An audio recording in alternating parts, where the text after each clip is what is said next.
Check 1 2 1 2, bitch.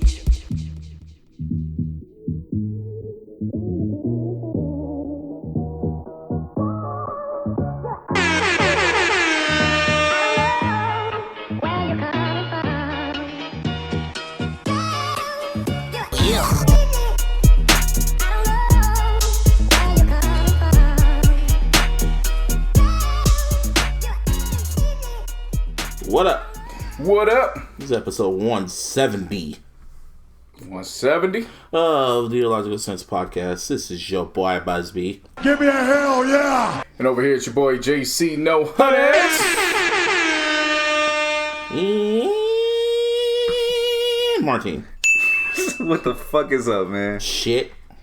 How y'all doing, man? Shit. It's President's Day. It's been a wild one. How's it? I'm just gonna say that. Like, it's been a fucking wild ass day, bro. Shit. I mean, for me, it was chill. It was chill. I had to run some errands, but it was pretty much chill for the most part. Watched some wrestling over the weekend. Watched the All-Star game. Y'all doing anything for Valentine's Day? Shit. No. Valentine's, nah. Wow. I don't never do shit on Valentine's Day. Went to the movies. Saw Sonic the Hedgehog. That was actually better than I expected it to be. Really? That's what I've been hearing. Oh yeah, it was vintage Jim Carrey that was in that movie. Vintage Jimmy, everything vintage. It was vintage Jim Carrey. Movie was actually quite decent. And I saw this other movie, Fantasy Island. Mm-hmm. It was supposed to be that horror movie. Right. Critics were shitting on it tough. And from what I seen, I think they just took it too damn serious. With me, I walked in there knowing what I was getting myself into. And I didn't take the movie serious, and if you just take it for what it is and the story aspect of it, it was entertaining. It's like a date movie, or just wait till Netflix or whatever. Either way, it's like one of those, like, if you want to kill time, just go watch it. Yeah. Don't take it serious. Just watch it. Right. Just enjoy the shit. To an extent, just yeah. Sit back critics and critics were like shitting on it, and I was like, God damn! Like, I've seen bad movies, but it was just like. They was shitting on it like it was like The Happening type of bad. Oh, wow. Yeah. I was like, yeah. No, yeah, Larissa and I didn't do anything for Valentine's Day because y'all did it last week. Because last Tuesday was our 2-year anniversary. Aww. So because our anniversaries are always like 3 days before Valentine's Day, she's like, well, I'm not sharing my day with everybody else, so we'll celebrate then, and then Valentine's Day, it's whatever. And God bless her for it, because of course Valentine's Day was the start of All-Star Weekend. So instead of being put in a hard fucking dilemma to begin with, like, right. Shit, do I have to go all out and we got to go out? Nah, we just door dashed and she let me watch everything I need to watch on Friday. Nice. Yeah, salute that woman. I mean, what's it called? For Valentine's Day, I was just going on social media and I was just seeing people I didn't even know they were in fucking relationships. I was like, you with somebody? You are hiding a relationship. Or in this day and age, you just don't give a fucking. I think people are starting to get out of that stage where they have to show everything to social media now. Yeah, some of these females be like the females I was seeing, like, they be showcasing like they're like single and living that life, and all of a sudden they show them with their forever or their quote unquote him. I think that's a part of people realizing how to use social media now. It's like, why do I have to tell all my personal life on social media when I could just lie? Because who's gonna know the difference? That's true, man. Either that, and there's and there's no repercussions. Like, My only question is, what the fuck took so long for them to figure that seriously, out? Yeah. Either that, or that's like their side dude. Because I've seen, when if they don't show, that's definitely a part of it too. When they don't show their face or they're just doing the little quick. I don't know if you go to IG story, some females have that little story for like 2 seconds and it goes to the next clip. I'm like, why do y'all do that shit? Y'all just like, for part of it's like, who the fuck cares? Yeah. Unless you're the side chick. Nah, serial cheaters are a part of that too, but I think it's just serial cheaters. I like how you said it so nonchalantly. Yeah, they do that shit too. Yeah. I mean, we talk about other stuff, we just, we casually throw a murder and stuff like that. That is true. Like, what I'm saying? That's very true. Crack on it. Yeah, they're a part of that, but I've just noticed how, just in general, like, people are now starting to realize, like, why the fuck am I posting my food on Instagram right now? And instead of eating, you know what I'm saying? Like, that type of deal. No, some people still haven't realized that. From the people I follow, I look and then I sit and I just be like, why? Well, I'm still gonna post weed. Well, yeah, why? Because I feel like it. Okay. Well, but some people I like those posts though. You know, introduce me to new strains. Well, that, You're not going to introduce me to the new chicken sandwich at Popeyes because it's just a chicken sandwich. Yeah. No, but some people, we talk about it enough, but it's just like they are just on their phone 24/7 when they're getting into a car or when they're everywhere. They have to have their phones out. Like, oh, that shit. They have to film what they are doing. Yeah, that's too much. It's just why no one. And in my mind, I'm thinking, who the fuck cares? Yeah, I get you. But then I'm like, why am I watching? Because I'm just killing time, and it's just there. So that's what we did when we celebrated our 2-year.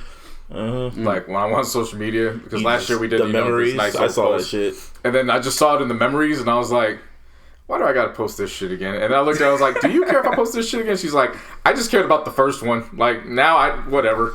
Exactly. And so she's like, as long as I spend it with you, I don't care. And so I was like, bet. It's like, bet. Let me hit this memory real quick.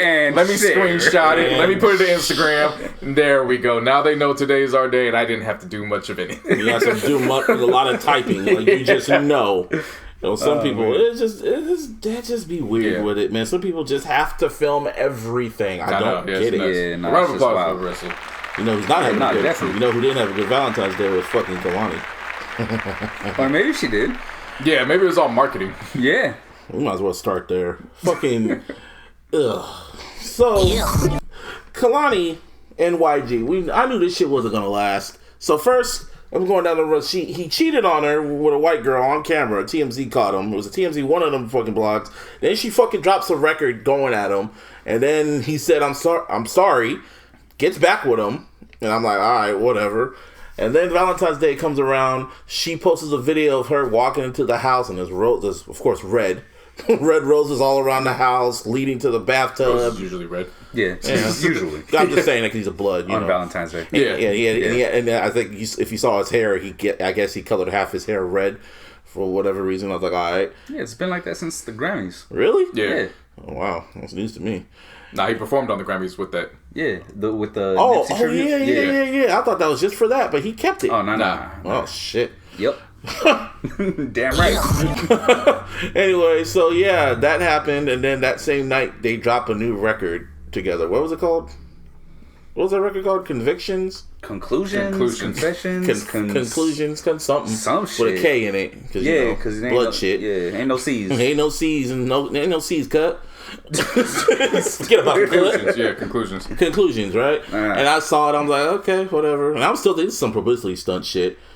48 hours later, Sunday, midnight, all of a sudden, Kalani just drops a new record on SoundCloud called Valentine's Day, parentheses, Shameful.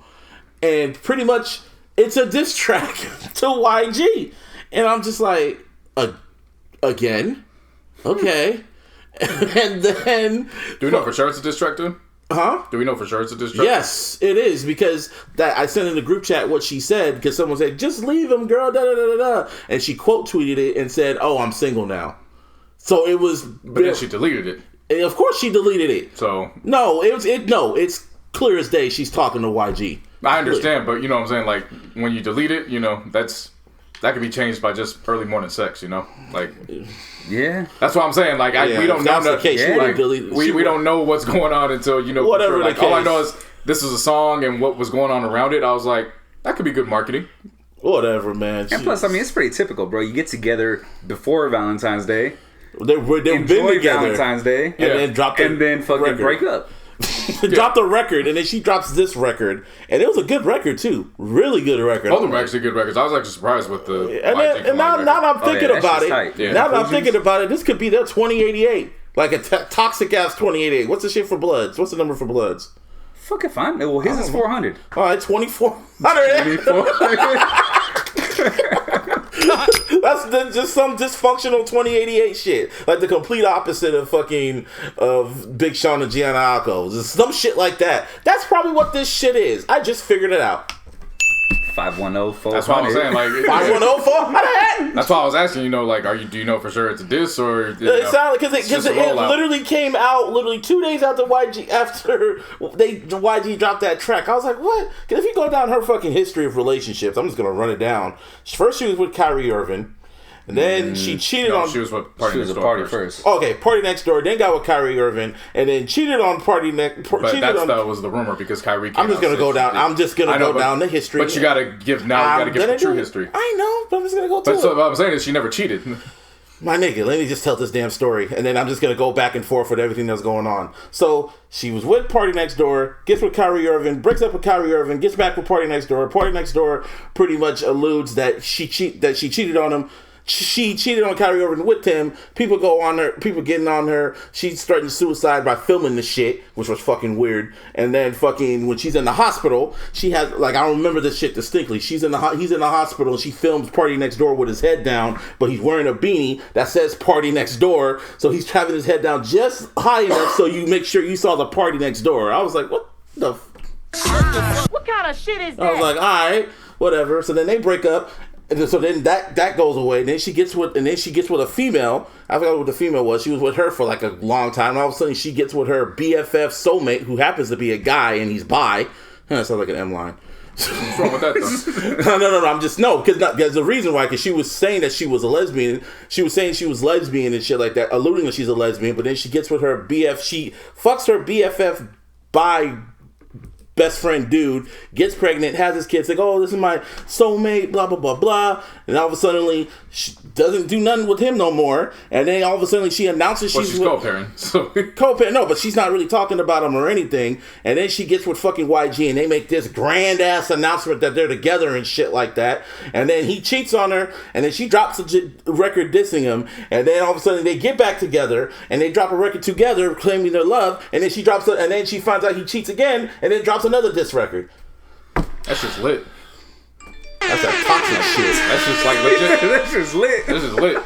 That's that Oakland shit. That's that's not lit. That's what Kanye was talking about. A hell of a life. Shit. That's that. Literally. That sounds toxic as fuck. You go do that, Kalani. I mean, but this is stopping you. Like, what's it doing for you though? It's not doing nothing for me. I'm just going. Did you press play on the song? Yeah, it's just the fucking Valentine's Day song. Hey, but was it dope? The song was great. Cool. That's what I'm saying. So like, So hey, I'm just going through keep making good music. Yeah. Man, it's just like, huh? All right, whatever. And apparently, I guess her and Keisha Cole are supposedly beefing ish because they dropped the video for All Me, and I guess it was that 2-for-1, Missy Elliott videos, 2 songs, 1 video shit. Mm-hmm. And on the All Me video, Keisha Cole's not in it, and everyone's like, what the fuck? And then apparently Kalani there was like subliminal disses to each other and shit like that on Twitter. Let me just read this shit because even I couldn't understand what the fuck she was saying. She says, we live, people. Just literally had it. I was looking at it and she said, yeah. So Kalani goes on Twitter and she says, crazy how the ones you look up to are down to be looked up to, but when they got to be eye to eye with you, all hell breaks loose. Humble pie tastes good, I promise. Of course, she didn't add her. And then Keisha Cole just responds back saying, girl, shut the fuck up. Straight like that. That's wild. I mean, hey. Yeah. Straight like that. I would have said the same shit. Like, what? Even after I read it, I was like, what the fuck? Man, shut up. So, and I knew that shit was going to happen. I fucking knew they're going to start beefing somehow. Well, yeah. I'll talk about Kalani enough. Anyway. I mean, since we want to keep it on romance, did you see what Tiana Trump posted about possibly having a date? $380. Nah. $350. $350? Yeah, nah. $350. So bro. Tiana Trump went on Twitter and said that if she is taking a date for only $350, because there was a rumor that she only pays $350. That's all it takes to fuck. So she's cleared it up and said, well, if that's the case, we're only doing one position. Okay. And it didn't seem like too many men had a problem with that. One position, that's all we need. That's all we need. Get on top. One guy in particular did not have any issue with that, so much so that he was desperate. He oh my god. Like, this actually had my mentions blowing up because I screenshot of the responses and I was just like, bruh, and everybody caught on. This man sent about 15 different, something like in that range in a 9-minute span. Because he couldn't DM her, of course. Whoa. He says, I need it too. Do you take Apple Pay? You ain't trying to make no money, bruh. Google Wallet? Cash App, bruh? You want this $350? Cash App? You up? Yo, Cash App. I get paid Friday and my tax return come tomorrow. You want this $350? I need it. I know you see this. Venmo. I need this. I need it. And he gave no fuck. How many followers does he have? I don't know, but I just that shit just was like, I need it. Sound like DJ Khaled. I need it. I need it. I need it. I want it. Nigga sound like Pookie. That pussy just be calling me, Oh man. my god. The one that made me laugh was most was my boy Dwan saw it, and he's like, first thing that came to mind was Young Jock when he said, "I know you see it." I know you see it. $380 mo. $350. $350 mo. That shit was funny. That's So wild. if you want to date with her next year at some point, just know that if she's going for $350, it's only one position. Sounds like a bargain to me. Yeah. Considering it's a top-notch porn star. Considering. Yeah, all things considered. I'll give it that. But then that comes to really what this whole entire weekend was about. The NBA All-Star Weekend. And I've been waiting, baby. I want to give a round of applause to the NBA. The NBA did this whole weekend right. Perfect. Like, this is the first time, I think, in a few years where from the time it started, and when I mean the time it started, where the Celtics Clippers game ended, and Inside NBA was already in Chicago. Oh, so yeah, it started yeah. from there all the way to the post-game interviews yesterday on Sunday. I was entertained from the entire time. Like, that's a rare feat that they did. So, of course, Friday, just a quick gloss over. Friday, they start off with the NBA Hall of Fame finalists. Oh, yeah. Of course, Kobe headlined Right. that, along with Tim Duncan and KG. Yep. And I think there was, 4 or 5 others that are in the It mix was with that. about that, yeah. Yeah. So Tamika Catchings was in there, too. I was like, oh, shit, good for Oh, her. what the fuck? Yeah. That's what's up. Yeah, so good. Yeah, that was good there. Celebrity game was actually pretty entertaining, all things considered. Man. They had Wilbon and Stephen A. coaching against each other. Wilbon kept switching his jerseys Yeah. all Chicago. Did Stephen A. Smith get like a technical? Yeah, he got the first Yeah. technical in celebrity game history. That's wild. That shit was funny, too. Common won MVP. Quavo played. Common won MVP. Just right. Get it? Yeah. But he actually put up a good game to defend it, too. I think he had like 10 points and 5 rebounds or something like that. So, Wow. yeah, no, he was pooping. And then they had the Knuckleheads, Darius Miles and Quentin Richardson on the opposite sides. Yeah, they split him up. Yeah. Then they brought out Nate Robinson and Horace Grant. Oh, shit. Nate Robinson, I understood. I was like, oh, shit, there's Nate. And then Right. Horace came out. I had to explain to Horace. I was like, fam, he was on Jordan's first 3-peat teams. Then he won another one with the Lakers For real. in 2001. His nephews and his son are on the court now. He shouldn't be out here anymore. Yeah, seriously. But it was good to see him out there. And that was pretty And then entertaining. also, what's his name? Juice Adams. When he fucking did the whole Spice Adams. Spice Adams. Spice Adams, When he yeah. was doing the whole, he was all doing the handles and shit, and he's about to make the shot. Who blocked him? Who's the one that blocked him? I don't know, but he got one. Quentin Richardson. Yeah, He got a nice one, though. blocked the shit out of him, Yeah. and then pushed him out the fuck out of here to shit. Quavo actually chased down Common and he blocked him. Yeah. And somebody commented that Quavo thought he was Joe Budden when chasing him. Another one. Oh, shit. Another person said, "Yeah, get this conscious rap the fuck out of here. Get this real hip hop the fuck out of here." Yeah, so overall that was cool. And then the Rising Stars game was I pretty damn entertaining too, all things considered. heard Zion fucking fucked up the rim.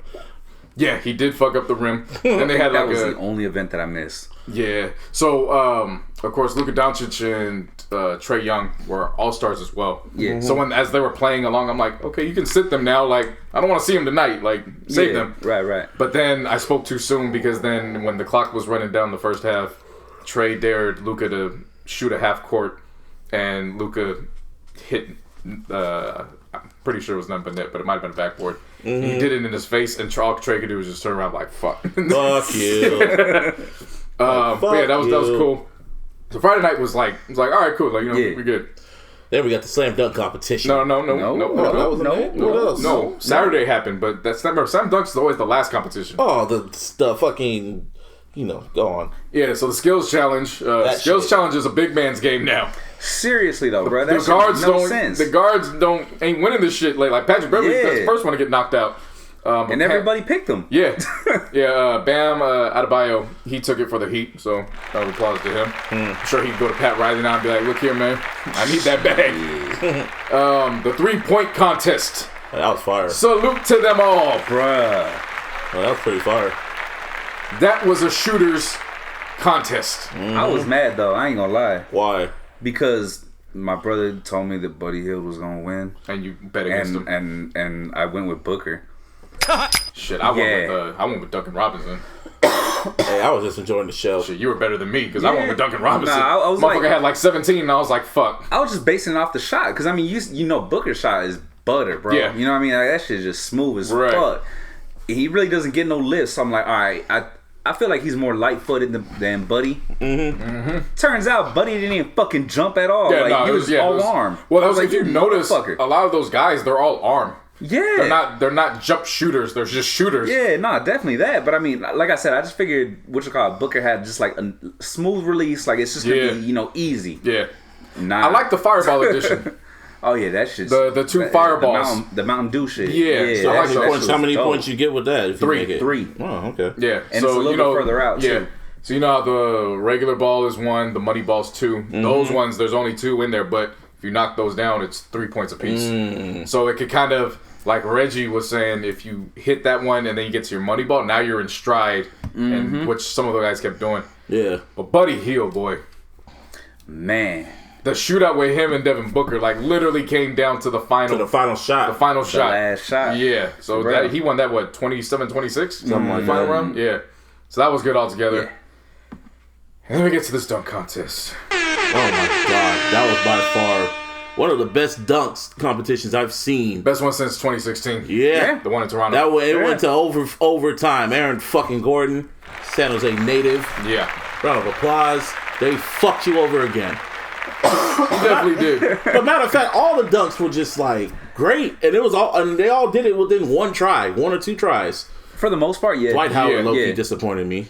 Actually, no. He didn't, because when I went back on the replays and saw his first dunk, the first dunk was cool. And I was like, that should have been higher. Now that I'm looking at it, because he posed in air and then he whited it out, smiled, then he dunked it. And I was like, that at least deserved a 45 at least. The way he turned so quickly, dude. Yeah, like, that shit was wild. Yeah, that was cool. That was cool. But the rest, well, he only did one more, and that was the Superman one. Yeah, I know. Which I was happy with because he got a 49 on that one too. Yeah. So it wasn't that it was bad. It was just as long as I just knew at some point he was gonna commemorate Kobe. I'm just glad he didn't wait to, try to advance like he did it when he did it. He did it on his second. Yeah. And it was dope. Jameer Nelson threw him the ball. Yeah, that was sick. That was a nice throwback. Yeah. Who was the Pat Connaughton? The white guy? Yeah, white boy can't jump. Man can't jump. I don't remember shit, but I remember that. Yeah. I don't remember his name. Yeah. Yeah, no, when he did the one dunk when he hit the backboard and then still dunked it, it was hella quick until you saw the replay. And I was like, oh, okay. Yeah. Some of these ones were replay, like you had to see the replay. You had to see the replay. Side note, Chadwick Boseman. Somebody did this. That hairdo. Man, there you go again with the hair, bro. No, I'm not talking about him coloring it. It's just the hair. Okay, and? The fuck, it just didn't look good. What? At all. I don't even care. Yeah. Anyway, that had nothing to do with the dunk contest. What's his name? Connaughton or whatever the fuck? Yeah, Connaughton. That motherfucker. Nah, when he tapped the shit off the backboard, bro, I'll legit be honest with you. I did not see it. I thought he just did the same dunk over a taller person, got a higher score. I was like, so that's all it takes? Just jump over someone tall. Okay, cool. Right. But then I saw him tap the fucking backboard. I was like, okay. Yeah, that was skills. Yeah. All right, bro. Yeah, that was skills. White men can jump. They can. Derek Jones did everything I expected Derek Jones to do because he does all this shit in game. Yeah, seriously. All these highlights are in game. I saw him cock back one fucking fast break alley-oop or whatever and just launch the shit in. So I knew he was coming in. Yeah. I was a little worried for Aaron because it had been 4 years in between. Right. So I was like, all right, it's been a win. little too long. First dunk, I was like, oh, no, we good. Yeah, Come on, we good. Back to business. He knew he got screwed. Well, did he screw the last one? Yeah, he did. Yes, he did. Screwed. He got screwed the last one. He did, but last one was at least a little bit closer to be like, all right, that was more of a toss. Zach LaVine was dunking like some crouching talking hit dragon shit. It was definitely a lot closer, but still he got screwed, man. Yeah. I still feel that way. Yeah. But he took it there. So anyway, it came down to Aaron Gordon and who was Derek Jones. And my God, it was just, yeah. And I've been. That was fucking fire. Yeah. Just fire. It was so many times I just kept passing out on my bed like, oh my God. I'll be honest with you though, man. I got a little tired of Derrick Jones putting the ball between his legs. Like literally, that's all he kept doing. Like it looked dope and the dunks were tight. Don't get me wrong, but it's like, bro, you have zero creativity. You keep doing the same shit Because he kept running out of from different ideas. angles. See, Kinda, I you know felt what I it mean? at first until it got to the point where I was like, Fuck it. I mean, usually in the game, what do we say? If they can't stop it, why go away from it? Yeah, nah, I feel it, man. So But from it's that, like, from that angle, like he was doing between the legs shit that nobody had done before either. So it was kind of like, all right, well, that's where I was his like, bag's in all right, between whatever. the legs, yeah, but he's doing shit nobody's done between the legs. So Did it from the all free right. throw line too. That shit was fire. Oh, didn't what's his face do that? Who? Levine. Yeah, he did that shit. I think From he the free did throw it line windmill. between. Yeah, he did it. Yeah, he did it like between his back and did it. Yeah, it was some shit like that. In the air, mid-air. I But don't remember. I could have sworn like that was the one that he beat Gordon on, yeah, it was. like between the legs from the free throw line Yeah. and shit. But overall, like it just was Kept going. it just went down to the wire. They Like, were just saying, just give it to them both. They Yeah. got to the point like, just give it to them both. And the NBA was like, No. dunk till you miss. yeah, basically. Dunk till you fuck it up all the way. It's on some Django shit. Play for your freedom, boy. Play for your my freedom. God. Yeah, dunk for your freedom. Dunk for your freedom. Anyway, so we got to the last part. So who's the guy that Aaron jumped over? What's his name? Taco. So what team was he Taco playing Fall. on? Yeah, Taco Fall plays for the Celtics. Okay, so he's like, get Taco! Get Taco! He's Everybody no. was like, Taco. alright, stay right Taco's here. already a fan. He's a fan favorite. Just Yeah. and when I say fan favorite, NBA fan favorite. Oh, Yeah. yeah. So he just Everywhere stand- he goes. So he Yeah. stand. Aaron knew what he had to do, so Aaron just went, nigga, jumped over that motherfucker with his 75. nuts in his face almost, and then No, dunked he him. wasn't facing him. Well, nuts on his head. Well, whatever. His nuts was on his head. He Probably. cleared him and got his hands. Like, Yeah. the only body part Yeah. that touched was his hands. Yeah. He cleared him. Whatever. Before that, though, was Derrick Jones' final dunk. Because, at that point, they were like, all right, one dunk. This is it. End all, be all. Yeah. And Derrick Jones did his dunk, and he had, 48? Yeah. Yeah, so it was 48. Yes. So it was like, okay, well, Aaron up to that point had already had 50s for the entire. They all had The 50s. No. No, Aaron Gordon had 50s the entire from 1 contest. to 10. Like Yeah. all of his fucking dunks were he did. 50s. I remember that. So then it's like, okay, all he needs is to get 49. So that shouldn't be hard. Then Yeah, he he's dumps been over getting Taco, 50s. and I'm like, okay, that's at least worth a 49. Yeah. And at the very least, a 48, so if they tie it, let's get the hell out of here. I think that's what the judges were on. They're on that. Let's get the fuck up out of here. So then they cut to the judge, and then controversy. Dwayne Wade. Dun, dun. Somebody did this. Well, it wasn't just him. It was two Chadwick. others. It was Chadwick Baldwin and Scottie Pippen. Yeah, they all gave him 9. T'Challa and fucking Scottie Yeah. Pippen. Scottie Pippen, I can understand. I think Chadwick Baldwin was wanting to go home. Dr. J was one of the judges, right? Nah. Nah. Who was it? Because it was Candace Parker, and then who was the last one? Was it Neek? It was Candace Parker, Dwayne Wade. Because I know it was a former champion. It was Candace Parker, Dwayne Wade. Who was the other one? Scottie Pippen, Chadwick Baldwin. That's 4. It had to be Dr. J or Dominique Wilkins. It was Dr. J. Let me see. I don't think it was either of them, to be honest with you. I fucking forgot who it was, but I don't remember. But he gave a 10. I know he gave a 10. Candace Parker gave a 10 too. Might have been fucking No, was it Common? Yeah. No. It was Common. Yeah, Common. Okay, It was yeah. Common. Common gave a 10 Yeah, too. that's right. Yeah, he gave a 10 too. So, and then we just saw Dwayne Wade, and I think I knew what they were trying to tie it up again, but they just suck at math. And they said, fuck Scottie Pippen, fuck T'Challa. What the fuck, Dwayne? Yeah. Everybody got on Dwayne Wade. Even I did. I'm Man. like, really, bruh? Really, Dwayne? Really? Everyone was shocked. Because that Everyone- shit wasn't a 9. Like, legit, bro. I don't understand why there was any 9s on there at all. I think they Like, tried to tie it up. I think that's what they're trying to do. Well, regardless, They suck I at don't, math. I don't care. All I'm saying is, and I saw the video that, I don't know if you guys saw the one that I sent you guys in the group chat, Which one? where basically after fucking Dwayne Wade's score goes up, or everybody's score goes up, they look at Dwayne Wade like, what the fuck? Yeah. Yeah. Oh, You know what I'm saying? Like, Yeah, 'cause Common once I came saw out- that, I was like, oh, nah. Common came out and was like, well, we all said we just gonna end it in a tie and then we gonna get the hell out of here. Yeah. Yep. And then we looked down and we saw 47, not 48, and we was like, Uh-oh. oh, well, all right, well, I guess we just gotta stick with it. Dwayne Wade just, I like that blank, even before that score after the dunks, Dwayne Wade just had that blank look on his face, just like, what the fuck is going on? Yeah, I was. He had a moment of clarity, bro. Yeah. I feel. He was just like, at that like, moment, "Ooh, I can, fuck this. I can rig this shit. I can rig Yeah. this shit. I was mad. And Give me that. I was mad because I was like, damn, Aaron got screwed again.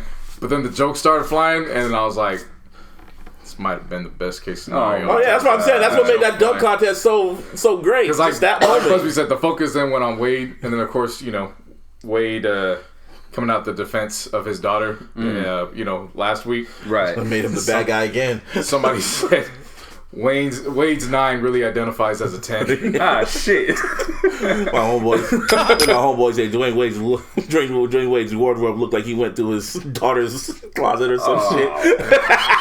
Damn. Yeah, they roasted his ass, let him have it. Oh, he deserved that. I was like, you deserve that. Yeah. Aaron Gordon was pissed. He was like, I ain't never doing this shit again. Bro, I mean, at this point, Rightfully why the so. fuck would he? Yeah, Zach Levine didn't want to do it this year. Zach Levine averaging 28 points a game now, Yeah, so. yeah, he's a little bit more than the dunker now. Yeah. So, Okay, he's actually a scorer now. He's the leading scorer of the Bulls themselves, so Okay, he's that like, makes nah. sense. But he was in the 3-point Yeah, I saw contest. that. But yeah, Aaron Gordon, man, San Jose stand up. That's all I can say. Yeah.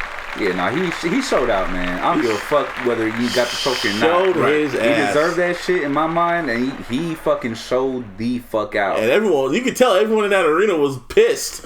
Everybody was Oh, pissed. seriously. Yeah. That motherfucker just jumped over Taco. Yep. Like, That's an 8. seriously, dog. What the fuck? Well, and then, the dunk before that, the motherfucker does a 360 catch off the backboard spin. Yeah, that was nasty. Fucking undercut, and oh then, my you know what I'm saying? Like, I literally just went. one-handed the entire Yeah. time, too. Just like, bro. And then he what? did it, and he only did it like every single one of them. They did the dunk at least once or twice at the yeah, when it most. came to the twice at finalists, the like, most, yeah, yeah. it was that. Nobody was what it missed was. no Yep. dunk. There's barely anyone that missed any dunks. That's what made that dunk contest just great. Yeah, just great. It was up there. I mean, Aaron Gordon also said that he's going to try the three-point contest next year, so... I'm not mad at that. He's man. extending his range. Yeah, no, definitely. He just, man, definitely I'll is. just be pissed if I was him. I ain't doing that shit again. I'm So like, if I was him, I wouldn't dunk in an NBA game ever again. For real. ever, not even on a blacktop at Yeah. the YMCA. Fucking lay that shit up. Yeah, even if it's a fast break, you just play like you're getting ready to dunk, and then right at the last minute, Nah. just finger roll that bitch. Yeah, you don't deserve this, Yeah, you don't deserve it. Somebody did this. Dwayne. Little known story. He was actually, or his dad was my PE teacher. Oh wow. So his dad was able to dunk too. Like he was a tall, tall motherfucking Yeah, because right? his older brother Drew was a dunker. You know, Zion. Yes, but even Go when on. he was playing, showing us to play and shit like that, whatever, he would always lay up. Yeah. I was like, you should follow in your dad's footsteps. Just lay that You shit up already know every time. You already know Zion's gonna do it next year. Hopefully, maybe. We'll see, man. I Possibly. Did Shaq ever do We'll the see. dunk contest? Shaq? No. No. Okay. Break the fucking rim. Seriously. Wouldn't have no dunk contest. Yeah, true. Yeah, Shaq Zion. wasn't he's not a He wasn't creative. prolific dunker. It was straightforward. I'll just tear this whole rim Shaq down. was an in-game dunker. It's like, I want to tear this shit down type of I think that's dunker. what Zion's gonna be on. Nah, Zion, he's creative. Okay. yeah, but after seeing creative, man. seeing the end of that Rising Stars challenge, Yeah. I saw that. nah, go ahead and skip it, G. Yeah. yeah, I just can see skip him. that But for just now. do it anyway. So, but yeah. Yeah, it'll be That's a waste probably of why time. LeBron never did the shit. He was probably afraid of Getting what up stage, Yeah. or just tearing it down. No, just not doing shit, like not getting any dunks down. Well, You know the only what I time mean? the only dunk competition he ever did was in his high school, and that was it. The McDonald's All-Star, and he only did the same dunk over and over again. That was the Yeah. other thing. Creativity. You need creativity in this contest. Definitely. Like, Yeah. just dunking ain't gonna get you. And that's all LeBron really does. He just does that powerful dunk, and that's it. He's a hybrid where it's like, he's got in-game dunks, but he's got enough to where it's like, well, he should be in a dunk contest. But then if you really go back and look at history, it's like, All he does is straightforward Yeah. dunks, just You know, flying like dunks, Yeah. like Thanos dunks. Like if Thanos would dunk a ball, like that he has was very LeBron. stylish in-game dunks. Yes, Yeah. If that makes sense. Yeah, so like yeah, he yeah. does stuff that really, in-game it's dope. It's Right. just But not if you were extra. if you were to put it in the dunk contest, it's like, all right, well, we saw that already shit. in the game. Yeah. Yeah, but Kobe Been and seeing that. when Kobe and Yeah. LeBron did it, not Kobe and LeBron, Kobe and Jordan did it. Yeah, they were creative and shit with it. So Jordan actually was the beneficiary of what seemed to be a rigged dunk contest in '88 too. That should have went to Dominique Wilkins. I mean, but you know they were in Chicago that year too. You know he was coming off winning the year before. Like, but what about Kobe? I was gonna say, keep it a buck. Kobe really didn't have no competition. Yeah, and Kobe didn't have the best dunk contest. If you really go back and look at it, he missed some dunks. I think he didn't even get a dunk down one of his attempts. Oh wow! It was just the competition he was up against. Yeah, the competition was trash. Yeah, not to take anything away from him because you know he's there, but I think you know Kobe just being the rookie. Yeah, and then Brandy's in the stands cheering him on. Oh yeah, I'll dunk on everyone too. Fuck it. Yeah, I'll do it too. Yeah, so not Brandy watching. And then the end Saturday, the really only blemish I had, I don't even count this against them because I didn't even watch it. I didn't even know. The NBA roast inside the NBA crew. Yeah, I didn't watch that. That shit was. Somebody did this. That shit was garbage. That shit was boo boo. I didn't watch it. Serious, that shit was straight boo boo. As soon as the slam dunk competition was over, I just turned it. Ain't nothing else to watch. May have to apologize to Cat Williams. Yeah, you were telling me she wasn't funny on Tiffany Haddish. Oh yeah, I like Tiffany Haddish in movies. Stand up. She bombed. Dude, she was talking and laughing before the fucking punchlines every single time. Dave Chappelle does that. No. I mean laughing, not chuckling or fucking or some shit like that. No, she was like like how did I go? Dead ass. How did I go? I ain't gonna do it again. Yeah, it wasn't funny. Nah. She did the whole opening monologue and I didn't crack a smile once. Seriously. I was just like, damn. That's bad. They picked the wrong people. Gary Payton should have never been up there as a roaster. Well, man, they gave him some corny ass jokes. Though. Like, you know, he's not like a joke writer and shit. Yeah, you know what I'm saying? But that was like the ones that they tossed him was like they need to do a Jordan roast. Can you imagine that shit? That shit's a one and done. Don't even bring that shit back. Not sit through that. Are you kidding? No, because then when they go up there, when he goes up there, that means he can just roast everybody. I mean, he did that. He did that at his Hall of Fame. Yeah, but I know. But I don't one and done. Just do that shit. Nah, this roast was a one and done in my opinion. Yeah. Don't do that shit never, again. Like, ever. Okay. Ever. Okay. Shit. Yeah. But then Sunday came, and before pregame even started, we get a notification that Dr. Dre does a Kobe tribute. All of a sudden, you got time. When you got time for Kobe, I mean, fuck it. That shit was amazing. That shit was incredible. To him, that's just light work. To Dre, that's just light work. Yeah, literally. He probably had that in his vault on some just in case shit. You never know. Yeah, so he did that. I mean, possibly, but I know what you're saying, bro. Yeah. But I wouldn't doubt it neither. Right. Yeah. That shit did sound epic. Like it was designed for something of a high caliber magnitude. Yeah. So he did that. Magic Johnson, of course, opened up, highlighting both Kobe and David Stern. Yeah. Which I wasn't prepared for because I was like, oh shit. All right, we're doing this now. Okay. Oh yeah. And then Jennifer Hudson came on, and I lost all my shit. Yeah. I was just sitting there, and Larissa was talking to me, and I just got quiet. I put my hands in my pocket, and before I knew it, I was in full-blown cry session. Yeah, she's saying the shit out there with the Kobe. I don't know what she's saying. I forgot what she's saying, but that Kobe pictures and highlights in the background and shit like that. That was like, damn, y'all got to play for this after this shit. Yeah, that was the rough part too, because it was, bro. And I feel shouts out to Jennifer Hudson too. I've been critical of some of her decisions she's made over the years outside of music. Saying that though, they picked the right person considering what she went through in terms of her loss. You know what I mean? With her mom and her grandma, and then her nephew, right? It was her mom, It was her mom and her nephew. There was somebody else too. I don't think it was her grandma. Yeah, so there was somebody else. Yeah, but just her brother. There you go. The connection of that. She can only bring that type of feeling. Yeah, the feeling to it. So then, in watching that, it was like, fuck. But then in seeing everything afterwards, seeing Brandon Ingram and James Harden have their hands. That was funny. After all the shit they've been through, I was like... You saw how they're holding hands too. Yeah. It was just like it looked like the 50 Cent and Game picture. Yeah. Common introduced the players, which was cool in theory. That was fun. That was Wait, dope. what? It was in theory. Dope. Yeah.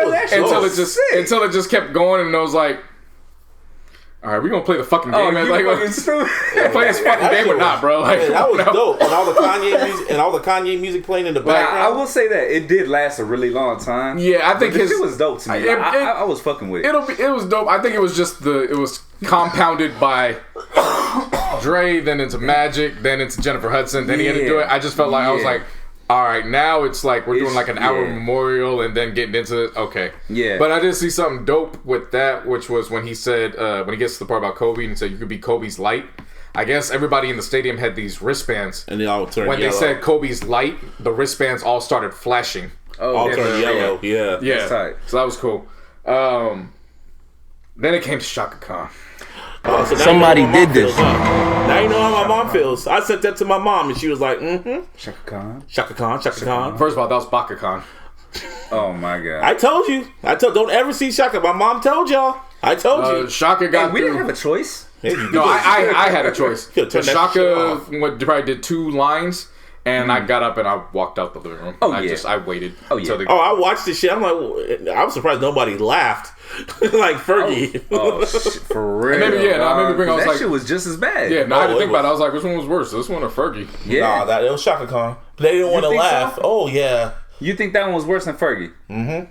I mean, I'll put him as a tie. Shaka's was bad. That's Aaron Gordon and Derrick Jones. Look, Shaka's was bad, Oh. but Fergie was hitting. Yeah, no, not that. But she was hitting notes on the wrong notes and accentuating them. Yeah. and then you had the player reactions, so it made True. it. Yeah. And then, no, I think the funniest part of that whole clip is the last shot when you see Jimmy Kimmel trying not to laugh. Yeah. This one was just like, I don't think, should we laugh? Because, you know, Kobe and all this other shit, but it was just like, God dang, Yeah, it's like a crackhead. I walked out. I mean, my mom told y'all from jump, she's never ever going to see Shaka Khan live again. Ever. And now you know why. I didn't choose to go see Shaka Khan. Yeah, I didn't even know who was singing it until she Yeah. popped up, so I wasn't like I had. I saw the saw her, time. I was like, oh, no, oh. I looked at the timeline. People said, oh, Shaka Khan. I was like, I was watching NXT. I'm like, Yeah, no, before I even knew it, she had started, and I was like, oof. Let me preserve my memory of Through the Fire and get the fuck out of here real quick. For real. And I left. See, children, drugs are bad. Yeah. But when she finished, this motherfucking All-Star game. And I've been waiting, baby. You're welcome. This All-Star game was by far The most entertaining. from beginning to end. See, I didn't Like legit from beginning to end. And we spoke about the rule changes and how they're going to affect, and we were kind of like, all right, sounds good, but let's see it. I ain't gonna lie, I hated that shit. I didn't understand it. in when we read the whole idea of it, I was like, this is fucking stupid. Like, I get you want to honor Kobe, but just play fucking hard. Yeah, I was more so Oh, like, they played hard, all right. Yeah. yeah. This kind of forced them to do that. I was like, oh shit. First quarter was still cool though because they were still playing around. Yeah. Which is what they've Yeah. traditionally always Always done in do. every single Right. game. So that was cool to see them playing around. I thought that even after the quarter ended, on the scoreboard, the scores would still remain the same, and they would just take notes of, okay, well, who's winning this quarter. Yeah. Right. Like, and then, they would say, oh, yeah, such won this quarter. No. It was like 4 individual games in this game. It was 4 pickup Yeah. games. So they put the actual they put the actual overall score on the top, and then in the score box they would just reset it. 0-0. Yeah. It 0-0. was like, Yeah. oh. Yeah. So in the first After quarter, then they realized, they're like, oh, this is what we do. right. So in the first quarter, we're looking at it like, damn, Giannis really didn't know what the fuck he was doing drafting. Yeah, Then the second seriously. quarter happened, and it was like, wait a minute, Giannis might have Okay. been onto some shit because Rudy Gobert, I apologize to you, sir. I said that you should just be recognized as an all-star. You should get a ribbon and get the fuck out the way because this is going to be entertaining.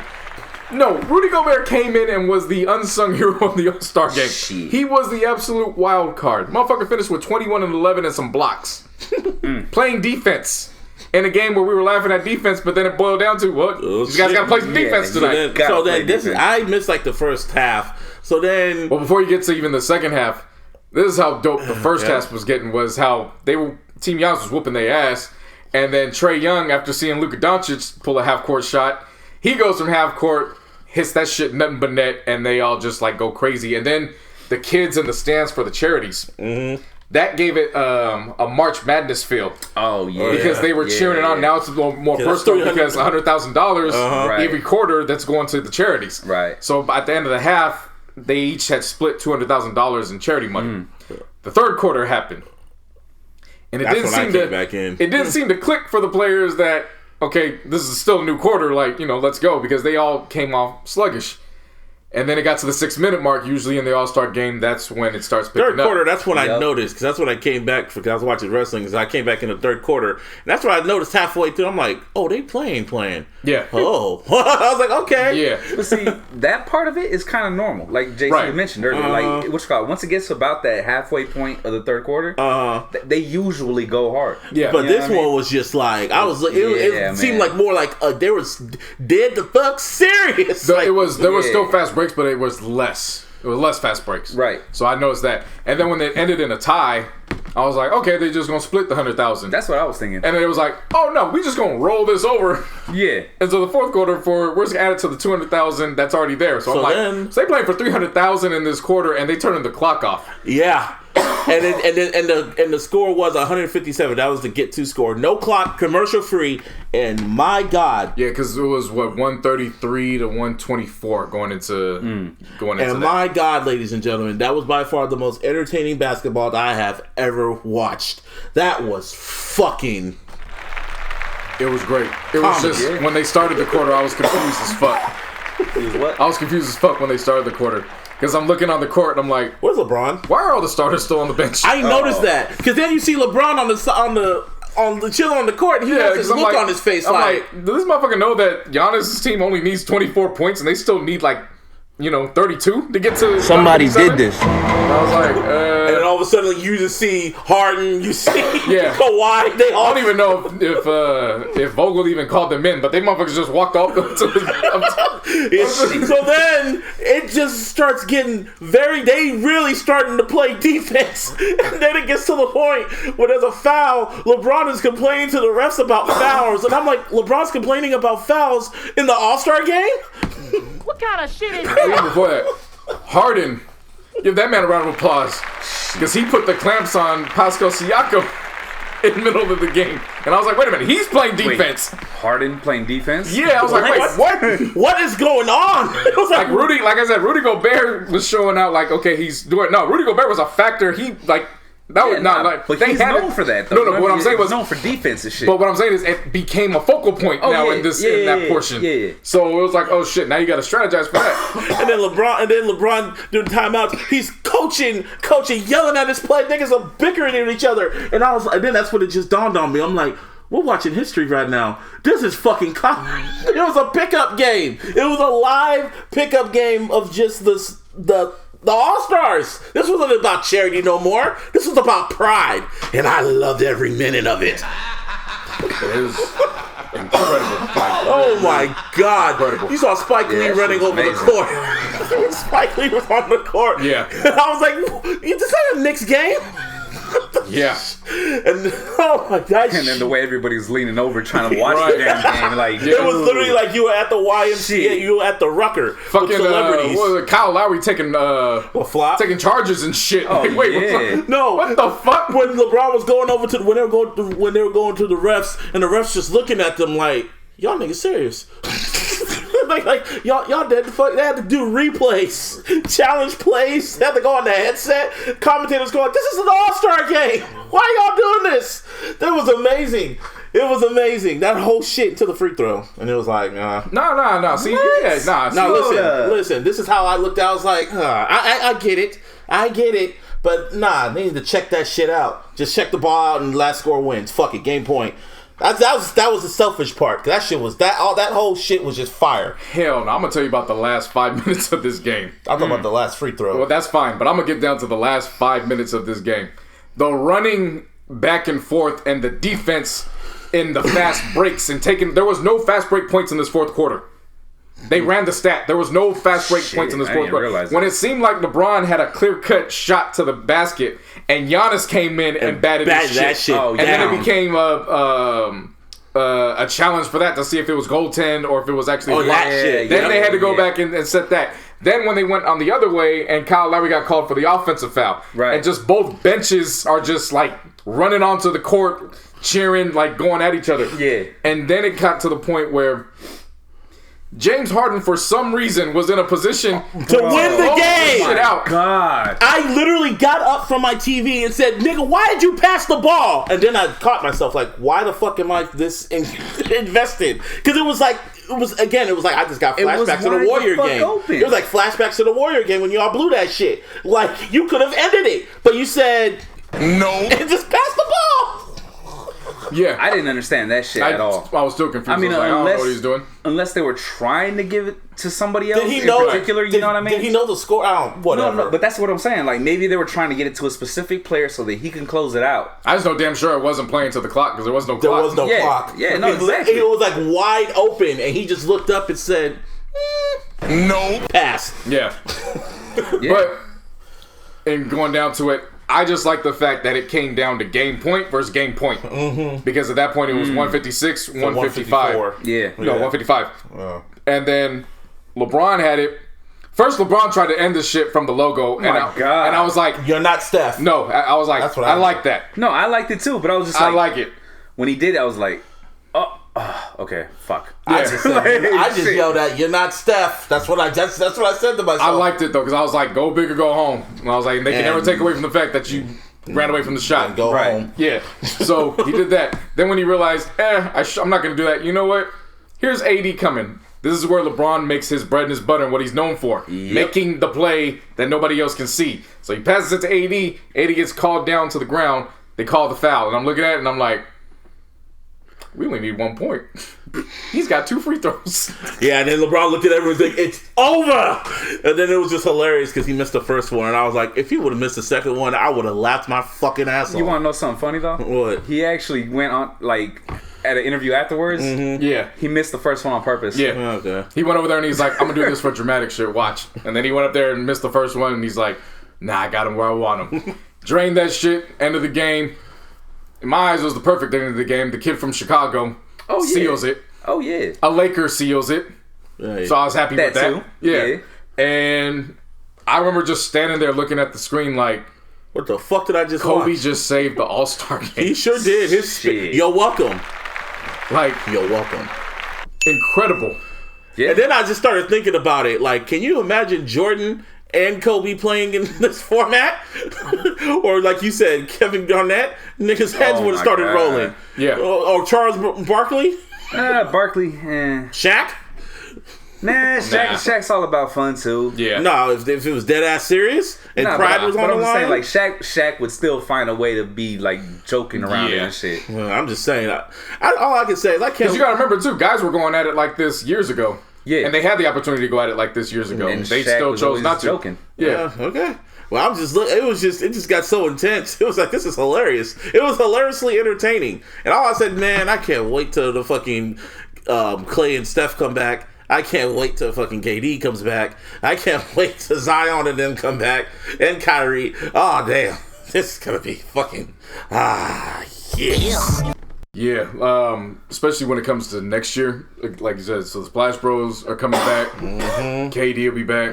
Kyrie. Yep. Victor Oladipo in Indy, and it's going to be in Indy next year.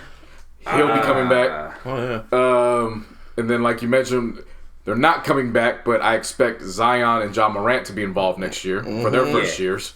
Gotta be. Yeah. I expect Trae Young to be on the court in the fourth quarter instead of And now when they Kyle Lowry. And now when they start Yeah. drafting, now they have to be strategic on who they draft now. So, Yeah. like, you can't just, oh, man. Yeah, it's like, who do you actually fit with? Yeah. For real. Right. LeBron has to literally, when he becomes like the captain again, he's gonna have to literally construct the team. Yeah. I'm already saying when he becomes the I captain mean, it's the again. truth. Like, Come on, shit. it's the truth. He is. He's the leader of the fucking West Coast. So Yeah. I mean, it's obvious. the main player or the captain of the Lakers. I mean, Captain of the Western Conference. no, at but this point. when you're the captain of the Lakers, you're the captain of the West Coast. Like, When you're the captain of the Lakers, you're the number one player in the All-Star game. That Period. Yeah. Yeah. This is how it goes. Lakers, again, going back to the Lakers, you go down, you play for us, we take care of you when it comes to stuff like this. Yep.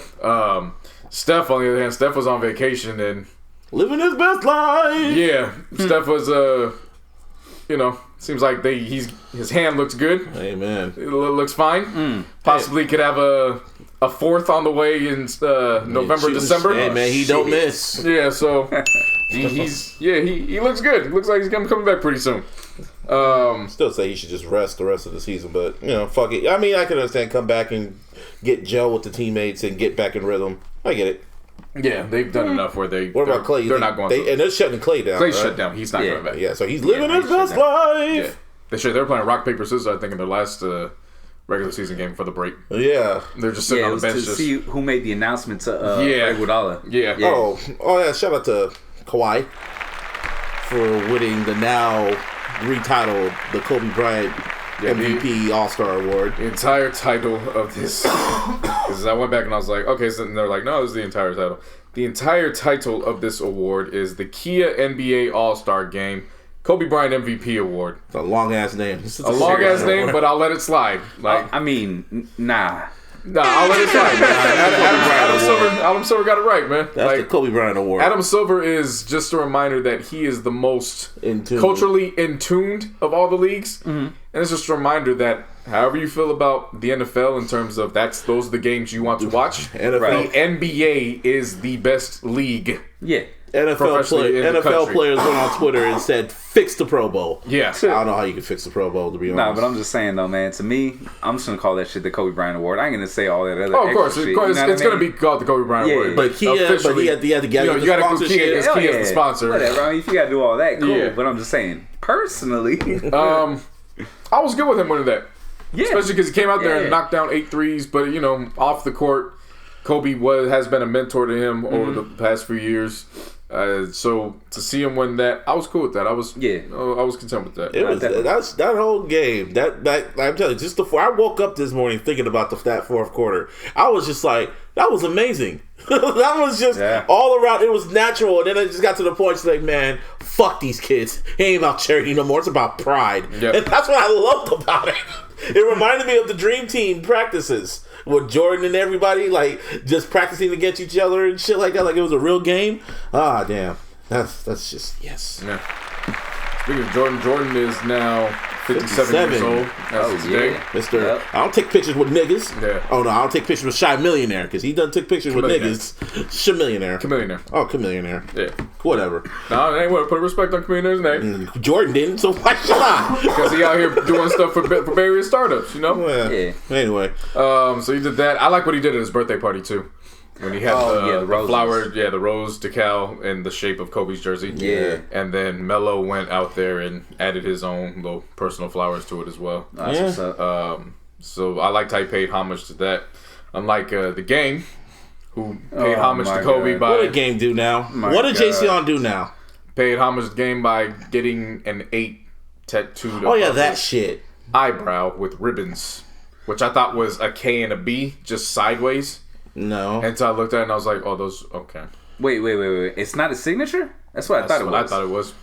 I thought that was ribbons. Okay. Next. And then the 8 is sideways. I thought he was trying to do the symbolizing whole... forever. I thought it meant the whole forever shit, but alright, whatever. No, that's what I'm saying. I could have sworn that shit in the background was like the Kobe signature. You know what I mean? Whatever it was, I was just looking at it like, oh, well, it's your boy. I'm not surprised. Not surprised either. Yeah. Nah. I was waiting to see what he'd do. That's why I didn't follow him. Yeah. Just not surprised. I hella forgot about that shit. Damn. Everything just goes by so quick when hella shit happens. Yeah. Keep it moving with basketball. The NBA and Forbes, they came out with the list themselves for the most valuable teams in the NBA. I was actually surprised to see that the Clippers were at number 6 at $2.6 billion. Until I remember that's what they were appraised at when they had to get Donald Sterling the hell up out of there. Yeah. Mm-hmm. Right. For those who don't remember Donald Sterling. He got AIDS. Yeah. And then the top 5 is all teams that are at least $3.1 billion or above, which is number 5 is the Celtics. 4 is the Bulls at $3.2 billion. Warriors are the top 3. Of course. At $4.3 billion. What a jump. Yeah. What a jump. New stadium. Yeah. You know what I mean? Yeah. That played a part in it. The rings help. Yeah. No, definitely that. You win a lot of games and you get rings. I mean, normally you get the rings, then you get the stadium. Your shit goes up. You know what I mean? Like, that's pretty right. Lakers, of course, at number 2, which we're always at that spot. At $4.4 billion. Number one, my friend, it's none other than the New York Knicks at $4.6 billion, which, yes, that doesn't make it always makes sense. No, it does make sense. It's like they're the Cowboys of the NBA. Doesn't matter what they do, they are a brand, and their brand is going to sell in Times Square. Bro. Oh, okay. Yeah, the biggest, the number one market in the country. Yeah. That's always going to be that. That's sad. Sell out every single game. I just remember in Joe Budden's interview with Big Sean, he just goes and said, he was like, oh, which two teams we have? I was like, I'm embarrassed to say. I was like, damn. I mean. Yeah. It'd be like that. The reason I bring up the Knicks is because they had kind of an eventful last couple weeks amidst through all the All-Stars. So they only had one Knick participate in All-Star Weekend, which was RJ Barrett. Shouts out to him because he was in the Rising Stars Challenge. But it was everything leading up to that. Steve Stout? Somebody did this. So they hired Steve Stout as their new brand consultant, which got lost in the shuffle because when they made this announcement, it was the day after it was announced Kobe had passed. So that kind of just got lost in the midst of it. They can never catch a win. God damn. Then they fired their president, Steve Mills, on February the 4th. Oh, yeah. Knicks fans were rejoicing. Yeah, so then that went down. And then I think a day or a couple days later, Leon Rose, who's a former NBA agent, he agreed in principle to accept the position, which I think is going to take an effect this week or next week. Okay. So he'll officially be sworn in for that. That's there. It all looked like it was all, okay, they making moves, it's all going up. And then Steve Stout went to First Take. He just couldn't shut the fuck up. And the first thing that Steve Stout said was he made a comment saying, Toronto Raptors brought in Drake, the New York Knicks brought in me. And it was, they brought, the same guy that Puffy bashed that champagne bottle over the head with. Same person that 50 Cent checked you on the fucking court. Yeah. Then it got spicy. Because then Steve Stout crossed over from his lane and he went over into the actual operations of the team. And he said, and quote, there had to be change with the firing team president Steve Mills. That change will bring a new coach and new coaches that are going to help develop these young players. Having a coach like that who has the magnitude and gravitas so that the media would love to talk to him and believe him, I think that's super important. And the Knicks came out a few hours later basically saying, stay in your lane, nigga. Yeah.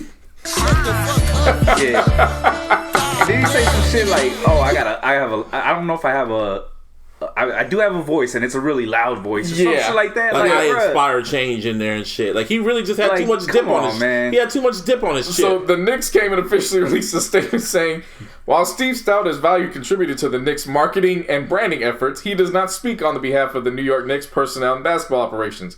Any decisions regarding the operation of the team will be made by the new president of the New York Knicks. And then Steve Stout had to follow it. In my excitement to defend the Knicks on live TV today, I had inadvertently insinuated about Knicks personnel. I look forward to working with the Knicks management to elevate the great Knicks brand moving forward. And all I could say after seeing all that was, even when the Knicks hire somebody to rebrand, they're still going to nick. Yep, pretty much. They could have just shut the fuck up and let him talk, but... No. And it's the most Knicks thing to do considering that they get the guy that just helped the Nets rebrand. Yeah. Because remember, Steve Stout was the one that got them the Coogee-inspired jerseys and did all that. I forgot about that. Yeah. Speaking of the Nets, Kyrie Irving has now been voted the new vice president of the National Basketball Players Association. That was random. Really? I'm going to give him a round of applause. Okay. Because that's a nice title. Yeah. Pau Gasol's 3-year term expired. So okay. Gotcha. He's next. Yeah. Kyrie Irving, I'm great basketball player. That's not in question. Yeah. I'm very interested to see how this turn goes out, considering that his voice is now in charge of the entire league's money. The earth is flat. Just like, because the earth is flat, bro. I'm saying, in that role, because I'm sure Busby doesn't know, in that role, you pretty much speak for the players, which means you're speaking for their money. That's a role that Chris Paul held, you know what I'm saying? Like that, that's... Well, I'm interested to see in that. You know, how if they believe in him, shit. Yeah. And y'all see the Houston Astros presser? I heard about it. No. They pretty much doubled down on what the fuck they did. Somebody did this. They just doubled down on it. Like, yeah, we did it. I had no interest in watching this shit, man. Like, this subject really irritates the fuck out of me. Like, let me just put that out they're there. keeping their rings. Like, fuck y'all. I mean, they can keep the rings. They'll keep that and the I told you guys before. As long as the Dodgers don't. That's it. That's it. I believe, if I'm not mistaken, the manager at one point had stated something to the line of, "Well, it's not like we didn't do the trash cans." He just said something, and then when the reporter followed up on it, literally moments later, he was like, "Well, I didn't say that." You just Literally at the presser, just I didn't say that. And then how the guys were crying like, "We're sorry, this is a blemish. We're sorry for our actions," and everybody's just like, "No, you're sorry you got caught." pretty much. Yeah. Because if you wanted to, you could have did this presser the day after everything, and but no.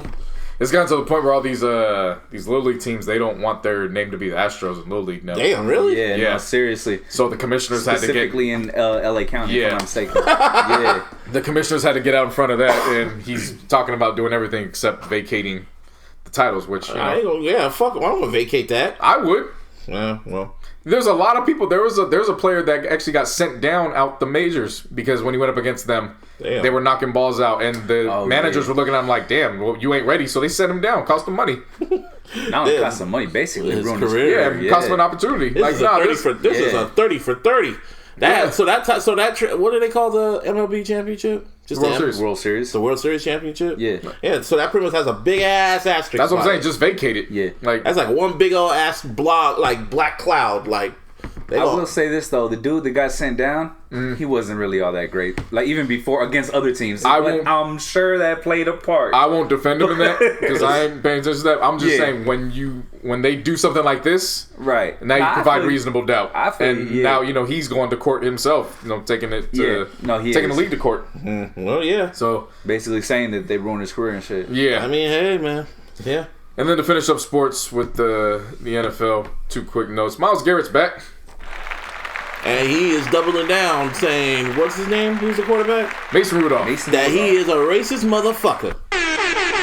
Still, he did not bad. He just like, nah, he's still racist. And everyone in the NFL, everybody's going like, okay, you mic up everybody. Can we hear this? NFL's like, No. yeah, for the most part. We'll keep that in the XFL. Yeah. Oh, speaking of football, Kaepernick writing his book, or his memoir is going to come out or whatever. Yeah. He's also giving an interview to Who? fuck, I forgot who it was. I don't want to say it was to Today, but he's giving an interview out supposedly. So there should be one coming out pretty soon. And, Interesting. And then XFL pretty much came out and said that he's asking for too much money. That's why we can't get him. That's why we can't hire him. An exorbitant amount of money, meaning that would have put them under. Yeah, Like that's just crazy. makes sense. But I can see it on both sides. I can see it on both sides. Yeah, It's just one of those ones where it's like, it is what it is. it is what it is. You ain't gonna. Neither one of them is wrong. Right? Yeah. Yeah. I mean, you say, hey man, we'll give you a shot. Right. The Cap's like, Give me what I want. they're like, No. so it is what it is. Yeah, Yeah. so Myles Garrett, while Myles Garrett is still calling a Steeler a racist, Antonio Brown is apologizing to another Steeler. Who else? And he's also on an apology tour. Yeah, I've been noticing Very, that. very shocked to see him show up on the Breakfast Club like, weren't you just in a domestic dispute with your kids on a live stream involving the cops? Why are you here right now? But, all right. And he went and he was attempting to do a cleanup. It just... And then I saw he did like a 30-minute like interview for ESPN or some shit like that, like a half-hour interview. I wouldn't doubt that either. I saw it I on didn't YouTube. see that, but I wouldn't doubt that. I didn't watch it because I'm sitting there looking at this. I was like, "Oh, money getting real low, isn't it?" Like shit. Well, XFL's hiring. I don't think his money's getting low. I I think don't think so either. it's he's realizing, oh shit, I just went a year without playing. Oh well. Let me phrase that. I just went an entire season because he did play. Yeah. He's like, even though it was reminiscent of a Make-A-Wish Foundation, he did play. Yeah. I think he just realized, oh shit, they can play without me. Yeah. It doesn't revolve around me. Yeah, no shit. The game keeps going. The wheel keeps spinning. You know how many wide receivers are on the NFL that's better than you? But I'm not fooled with the timing. This is going to be one of the ones where it's like, you got to show me because the timing of this is right before the combine. He gonna fuck up again. I don't think no team's before gonna free agency. Yeah, that didn't even hit. No me. team's gonna pick him up. No team's gonna. He could have went. With, the Saints was his last shot. Somebody's going to be wild enough to do it. Raiders. so. I'll tell you No. that much. Well, Yeah. hey, It's the Vegas Raiders. It's the Vegas Raiders now. I would put. Yeah. I'd say he's going to the NFC. Really? I would say that Jerry Jones would be crazy enough to do that. Yeah, he would. Yeah. Yeah, he would. I could see that. Yeah, he would. Jason would have. He would have a conniption. especially because of the scenario. Amari Cooper's a free agent. Yeah. So you have some leeway. Yeah. You have some leverage with Antonio Brown in terms of your payout. So I could definitely see that scenario playing out. No, he needs to be on that Dwight. That the NFL needs to give him that Dwight Howard contract that he gave the Lakers, like that the Lakers gave Dwight Howard. The NFL can't do it because the NFL contracts ain't guaranteed anyways. Remember? Yeah, exactly. Damn. That's what I say. Like, basically, it is a Dwight Howard contract. Yeah, everybody's contract. Everybody's Dwight Howard. Shit. Exactly. Everybody Dwight Howard. Well, shit. I don't know. Antonio Brown blew. He could have went with the Saints, and then he had to film a fucking rap video for whatever reason. That's what I'm saying. If he went to the XFL, he would start a fight with niggas on the sideline. They wouldn't be able to afford him though. If they mic'd up. Yeah. That's what I'm saying. He will be mic'd up, and then he will fucking fight with the coaches. He'll fight with the quarterback. He will fight with people. And Vince McMahon will just be like, Give me what I want. ratings. Yeah, but see, if Kaepernick can't reach an agreement money wise, and he ain't played in a while, Antonio Brown definitely ain't reaching no contract with him money wise. That's for sure, man. Yeah, I don't think Antonio Brown could ask for more money than Kaepernick, and he'd actually be deserving of it. Yeah, because he's been in the league more recently than Kaepernick. Whatever. And he played at a higher level. Yeah, I get it, but he done fucked that shit up. Yeah, he blew how much money? See, Vic, I can understand. He blew $100 million for some fucking dogs. He blew how much money? $50 million. But see, that's why I think it'll be an easier route for him to get back in the league. He ain't killed nobody. He was just acting like a dumbass. And he didn't kill no dogs. Yeah. Give him time. So. Give him time. That's why I'm looking at, Mike Vick laid the foundation. You could blow $100 million and you could get OJ it again. laid the foundation. Yeah. OJ was retired by then, yeah. Anything else? That covers it for sports. You guys want to get into some of these interviews? What interviews? There was a bunch of interviews that happened this week. Well, Joe Budden and Big Sean, most notably. Oh, I don't know if you watched it. I watched all. I saw it literally right after the fucking All-Star shit. That was pretty interesting to watch. That was a good one. Shouts out to both of them for that conversation. Yeah. Like I went in there thinking, okay, I could get some bits and pieces. Yeah. That was a good conversation for the entire 2 hours. Oh shit, it was good. That was a good interview, but the thing that got everyone's attention was literally towards the end, because they were talking about a whole lot of like real shit, like what Sean's been going through since his fucking, since his hiatus, his year hiatus and shit like that. Him talking about moving to Slash's house and being at the lowest point in his life was like, whoa. Like he said he got into it because you know how even on the outskirts we're still used to seeing him as a family man, being around his family. Yeah. He said he got to the point where he told his mom, "Don't come around anymore." Yeah. He said he got to like the lowest of lows. Yeah, he was pretty low. He was depressed and shit. So yeah, he was talking about that and a whole bunch of other stuff. But the shit that got the internet's attention, that got their ears perked up, was when he talked about Kendrick. Yeah. And he brought clarity to their opposed beef. Pretty much, Sean said that when he heard the Heart Part 4 that me and JC were at when the shit dropped in San Francisco. Just want to point that out there. Oh my God. Hey, man, we were part of history. Like some fans. God. Oh, God. But anyway, he said when he heard it, first he was just like, well, what part was he talking about? And they just said, that part right there. And he's like, really? Okay. Then he calls up Top. Top gives the phone to Kendrick. Kendrick says, no, it wasn't about you. And he was like, all right, that was that. But the internet blew it out of proportion.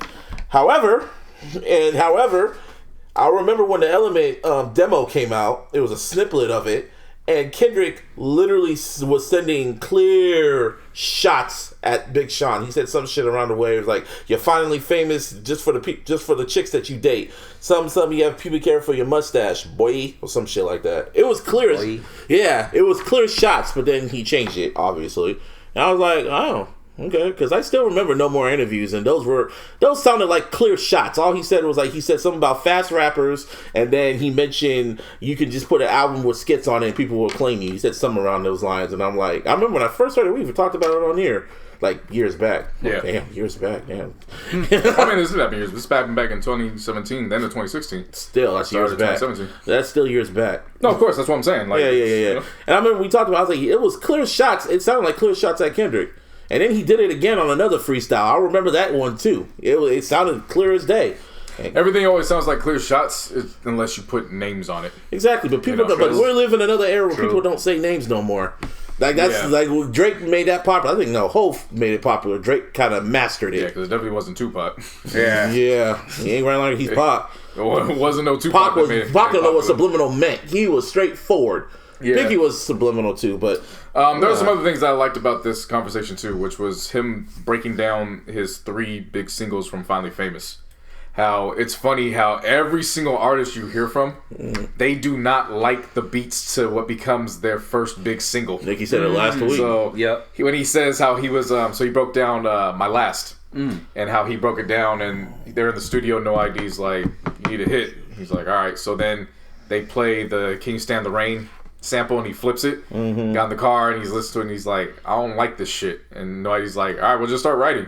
And then eventually he starts writing everything, and then he's like, it's cool, but let's go get Chris. And then they went and got Chris Brown, and then it became the big hit. Oh, shit. And then when it came to Marvin Gaye and Chardonnay, how he was like, Kanye was telling them to do his mixtape shit when he was like, spitting. Yeah. So he kind of channeled into that. And then he got into Ass, which he actually credited Bay Area Radio for pushing it into becoming a single. Like, I was watching that today, and I was like, oh shit. He's like, yeah, now they were playing that out before it even was a single. And so he says that in the recording process, he actually went to Nicki to go have her do it initially, but she turned it down. And then when when the song started popping, she calls and she's like, did you already shoot the video for it? Because I want to jump on that. And then it catapulted, and the rest was yeah, history. it was like for an that. iconic verse from her. And, and then on top of that, we was talking about a whole bunch of shit. And it was a great, insightful. It was like 2 hours, and I watched every single hour of it. The Jhené Aiko aspect of it, how he says they're in each other's writing sessions, and all that. They just, it looks like they're back on full effect with their relationship. Valentine's Day, that thing. It was just like, yeah, fuck it, whatever. No, but I thought that was cool to hear him say that they're actually in each other's sessions. I mean, I as think writers. I know, not I even, get not that. even just features, but just collaborating writers. They act like, I mean, he has a great roster of females. His past decade, Big Sean was with Naya Rivera, then he got with Ariana Grande, and he got with Gianna Aiko. Shit. Yeah. It's a good roster. No, it is. I was more so focused on the music because I think that's cool when you actually get somebody who isn't actually in the same genre as you, but they're hearing something and they're like, "Nah, try it this way." Yeah, like that. It's like they hear something different than what you're used to and shit. Right. Yeah. The fact that they're in a relationship with each other just happens to, He might as well do it. It works out. I think they're soulmates. I don't know, some gossip shit, whatever, because they keep breaking up and then getting back together, and they're like BFFs. Whatever, good for them. And then the final thing I liked about it too was when he was telling Joe how he learned from that Kendrick situation, and that he's never gonna allow anybody else to speak on his situations. Like Joe did. He thought it was gonna go. He thought just being quiet would let everything go away. Yeah. He's like, I did the opposite. Everyone just made their own fucking narrative. I still to this day do not feel Humble was about Big Sean. Little bitch, hold up. I still feel what's it called on Take Care. I think Drake dissed him twice. First, it was on Take Care on the opening track when he said something, boy, and then he was like, oh no, I was talking about Big Sean. And I was like, no, that was a clear shot because Big Sean was saying, he said some shit about rappers stealing flows and people thought he was talking about Drake. That boy can always go either way. I know, but he never said been it saying again. boy in raps for forever. But it was the timing of it. Yeah. It was the timing and it matched up. Then again, when Big Sean said something around when None Was the Same came out, and then Drake tweeted out something about bench warmers talking like starters, I hate it. And then he called up Big Sean like, oh, people thinking I'm talking about you, but it was on the intro of my album, and I was just like, okay. I think it's always just a matter I don't of trust him. I think it's always just it's a track record. I mean, shit. A matter of timing too. Like you could say the same thing had somebody said something about being on sidelines around the time Cole dropped the Sideline Story. True. You know what I'm saying? Like it's just sometimes it is just that. I will say this though, if they said it with the inflection that Big Sean did, it kind of comes off as a clear guess. You know what I mean? Yeah. Like you say it like boy, like that. He said, you know what I mean? Right. Gotta break your Kevin Hart, boy. And then there was one pause in there, and every time I listen to that part where he pauses, I go, boy. Because I think he was clearly talking about, I thought he was talking about Big Sean. Even fucking, what's his name? Pusha T alluded to that shit. The only one I know for sure was that Sean was Ludacris. Oh, yes. Damn. Yeah. What song was that one? I forgot which one it was, but when he was talking about taking his style. Yeah. Yeah, that was the only clear one where you could say on record, like... I forgot what song that was. That was who went at Big Sean, was Ludacris. No, don't like Ludacris. It's Arbery. You know that song. How about now when he played a song with? Oh yeah. And she's like, oh yeah, can you play some Ludacris? Yeah. Damn, how do you imagine playing your own shit for your girl to give her up? It's like, oh, nod in her head. Okay, can you play Ludacris? Splash Waterfalls? But in the end, joke's on her. Look how she fumbled that bag. But still, I'm like, shit. No, I get it. You know, it's funny in the moment, but at the end, it's like, damn. Well, no, he ain't getting no bags no more. It's Quentin Miller. Man, feel bad for that man because y'all don't know now. 5 years. Yeah, 5 years since that quote unquote commercial mixtape. Oh God, dropped. If you're reading this, it's too late. Jinx. We've always talked about this damn album. You hated it. You hated the shit. I did, and then I came around and I was like, it's all right. It's power. Fuck it. Yeah, no, that's literally Wow. fucking wow. And I've been waiting, baby. Been waiting for an explanation to come out of my mouth like that. Like, yes, It's power. Like, that makes total sense. Never made makes power sense. a verb. Yeah. It's a verb now. Yeah. I mean, yeah, that's what I tried to tell you. But, you know, I mean, everyone's all talking about it, and I was looking at, we talked about the word series being an asterisk. This album was one big asterisk to me. Oh, yeah. Oh, yeah. One big old ass, his best rapping album. That's the best way I can do it. It's his best rapping album, but one big ass asterisk. Quentin Miller. Quentin Miller decided to go on Instagram because everyone was blowing him up, and he was seeing everyone doing their little anniversaries. Man, so many album anniversaries. So then, this one's a 5-year kind of. I know, but every year you know what I mean? social media always blows up. Yeah, I be forgetting when they this do album too drops. much. Yeah, Well, that's why I only They do way focus too on Divisible of 5 years. yeah. Yeah, same here. So anyway, he goes on there and he drops a video pretty much saying that his memories of this album was supposed to be great, but nah, it was a burden for his ass. Yeah. Getting jumped, losing his leg. Nobody wants to work with me no His more. leg was already lost though. Nah, it was after. Oh shit. Yeah, I know. Got into a car accident. Yeah, That's right. Yeah. And then Meek Mill's boys had jumped him at the mall. Fucking the funniest part of that when he called Meek Mill Meek Mandela. I told Photoshop people, do what you do. Yeah. Meek Mandela. Shit. Yeah. That's all we need. Yeah, that's all I need. By the time, if y'all listen to this podcast right now, one of y'all need to make a Photoshop of Meek Mill looking like Mandela. Fuck it. For the culture. It's Black History Month. I mean, I felt bad for him. And then he said what sucked even more is that they were beefing and now they're cool again. And I'm shit out of luck. I don't know how to feel about that exactly, what he's saying. Only because you would think with having that writing credit on your resume, in the end, how's that stopping you from going to look for work?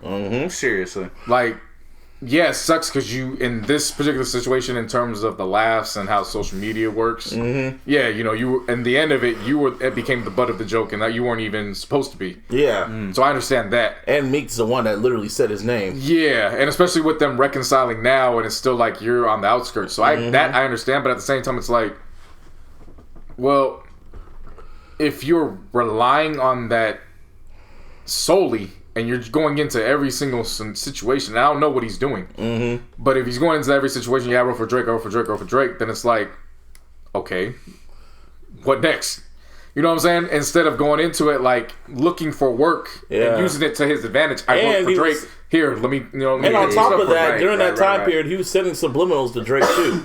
When shit was falling out, he was doing records, working with Tory Lanez. When Tory Lanez had beef with him, working and then sending subliminals and shit like that. He has a fault to that shit too. His own ego fucked him up too. And I mean, he kind of probably felt a certain way afterwards. Too. You know what I'm saying? So like too. that part being scorned.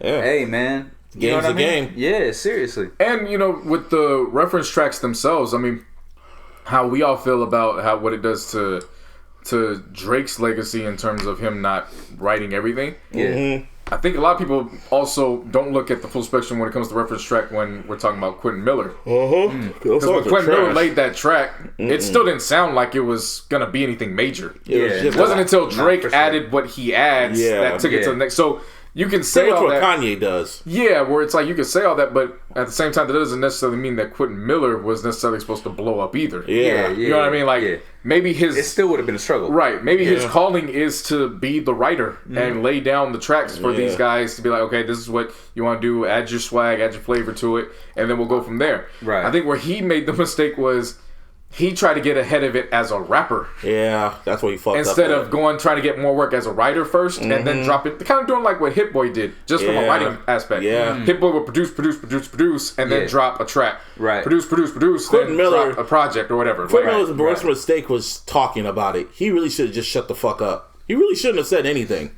Like, he really should have just went to work, man. Yeah. Like, seriously. And been in the background. Once everything came into the picture, just go work. Yeah. For real. Like, now that you're a household name now. Yeah, people know who the fuck you are. At least at that moment in 2015, everybody in the world, well, I should say in the world, but everybody who was connected to hip hop and knew about that situation knew the name Quentin Miller. Yep.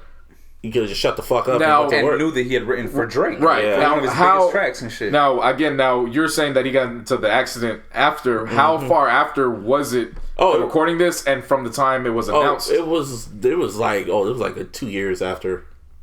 A year or two after. That's when the story came out that he lost his leg. So it was a while after. Okay. So he had time. Yeah, he had a lot of time. Yeah. He had a lot of time, man. And then I'm saying I feel bad for him, but I don't. But it is what it is. But when it comes to that album, it's like it's one big asterisk, and that's literally when everything started. Just nothing was the same with Drake after that album. Because I mean, seriously, like I'm mad that Legend was written by Party Next Door. I know that because the reference track came out, and I was like, damn, nigga, you didn't write that either. I was like, shit. What kind of shit is that? And then it made me really look at him like, dude, you don't write your raps? You don't write this shit? That's when it started getting to me. I was like, what do you write? And that's what's gonna be a chink in his armor for the rest of his career. Everyone's gonna be like, oh, someone wrote that for him. And then that's when more stories came out about who else was writing. We read that article. Not one of his OVO cronies were writing for him and shit like that. Which is basically the OVO sweatshop. Yeah, literally. Just that. And that's it's still one of those things where I'm like, damn, you ain't writing everything. However, 5 years later, if he truly wasn't writing everything, he wouldn't be where he's at right now. that too. So, yeah, you can say no, he's not writing everything, but you gotta write something to still make it past this 5 years later. And also, we saw what type of fans we have now in hip hop saying, "Oh, who gives a fuck?" That's what pretty much. And initially that bothered me. It still, but as time's gone on, and I'm you just get more hip and savvy to what a writing credit actually gets you. Mm-hmm. In terms of, and I'm not saying it's the same with this, but just telling your boy in the studio, hey, just say it like this. That gets you a writing credit. Oh yeah, you know what I'm saying? That's what Kanye does. Yeah, when it's something small like that, like, you know what I'm saying. But that's whatever, dog. But what I'm saying, something when you get a full reference track of the shit. But what I'm saying is you know that what I'm saying? What I'm saying is that I have an issue. True. But what I'm saying is that somebody in the midst of being boys, they do that. Yeah. Years later, they fall out, and that boy could come out and say, "Well, I wrote that shit for you, and it's true because my name's in the credit." And it's like, no, you didn't. But because we've crucified somebody for that in the past, where it's like, they can come in and use a lie to it. So it's kind of like you gotta find that little that line in between to It's crazy thinking about it, because now when we look back at these albums, like if you're reading this, Views, and I'm not gonna say More Life. I'm gonna say, Scorpion. If you're reading this, Views and Scorpion, those are little chinks in his armor.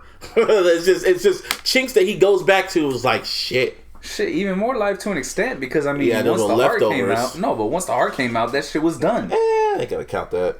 Because he kind of low-key went on a break after that. I mean, I'm going to count it because it sounded like songs that was like, why weren't these on Views? Yeah, those were makeup. I call that the makeup so test. That's why I count it. I got you. Yeah. It was good. It's connected. Yeah. Yeah, it's in there. Yeah, and now he just has to look up at it like, I got this money, so fuck it. I mean, I get it. But shit, man.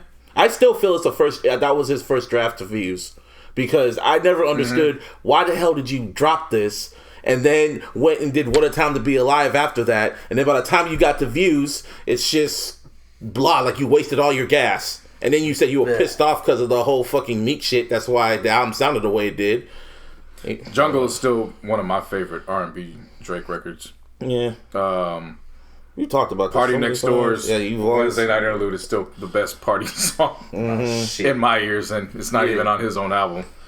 I have a newfound respect for 6 p.m. in New York though, because just in liking that The PMA, that the time AM, and time zone location. and Timestamp, bro. Timestamp, Just call it time and timestamp. location, timestamp and location series. Yeah. Like I have a newfound respect for that because I don't care what anybody says about writing for him. I don't think anybody's writing for him in that series. Yeah, I hope not. You know what I'm saying? Yeah, so nah, I'll give him. those things are a little too personal for having somebody come in and write those for you.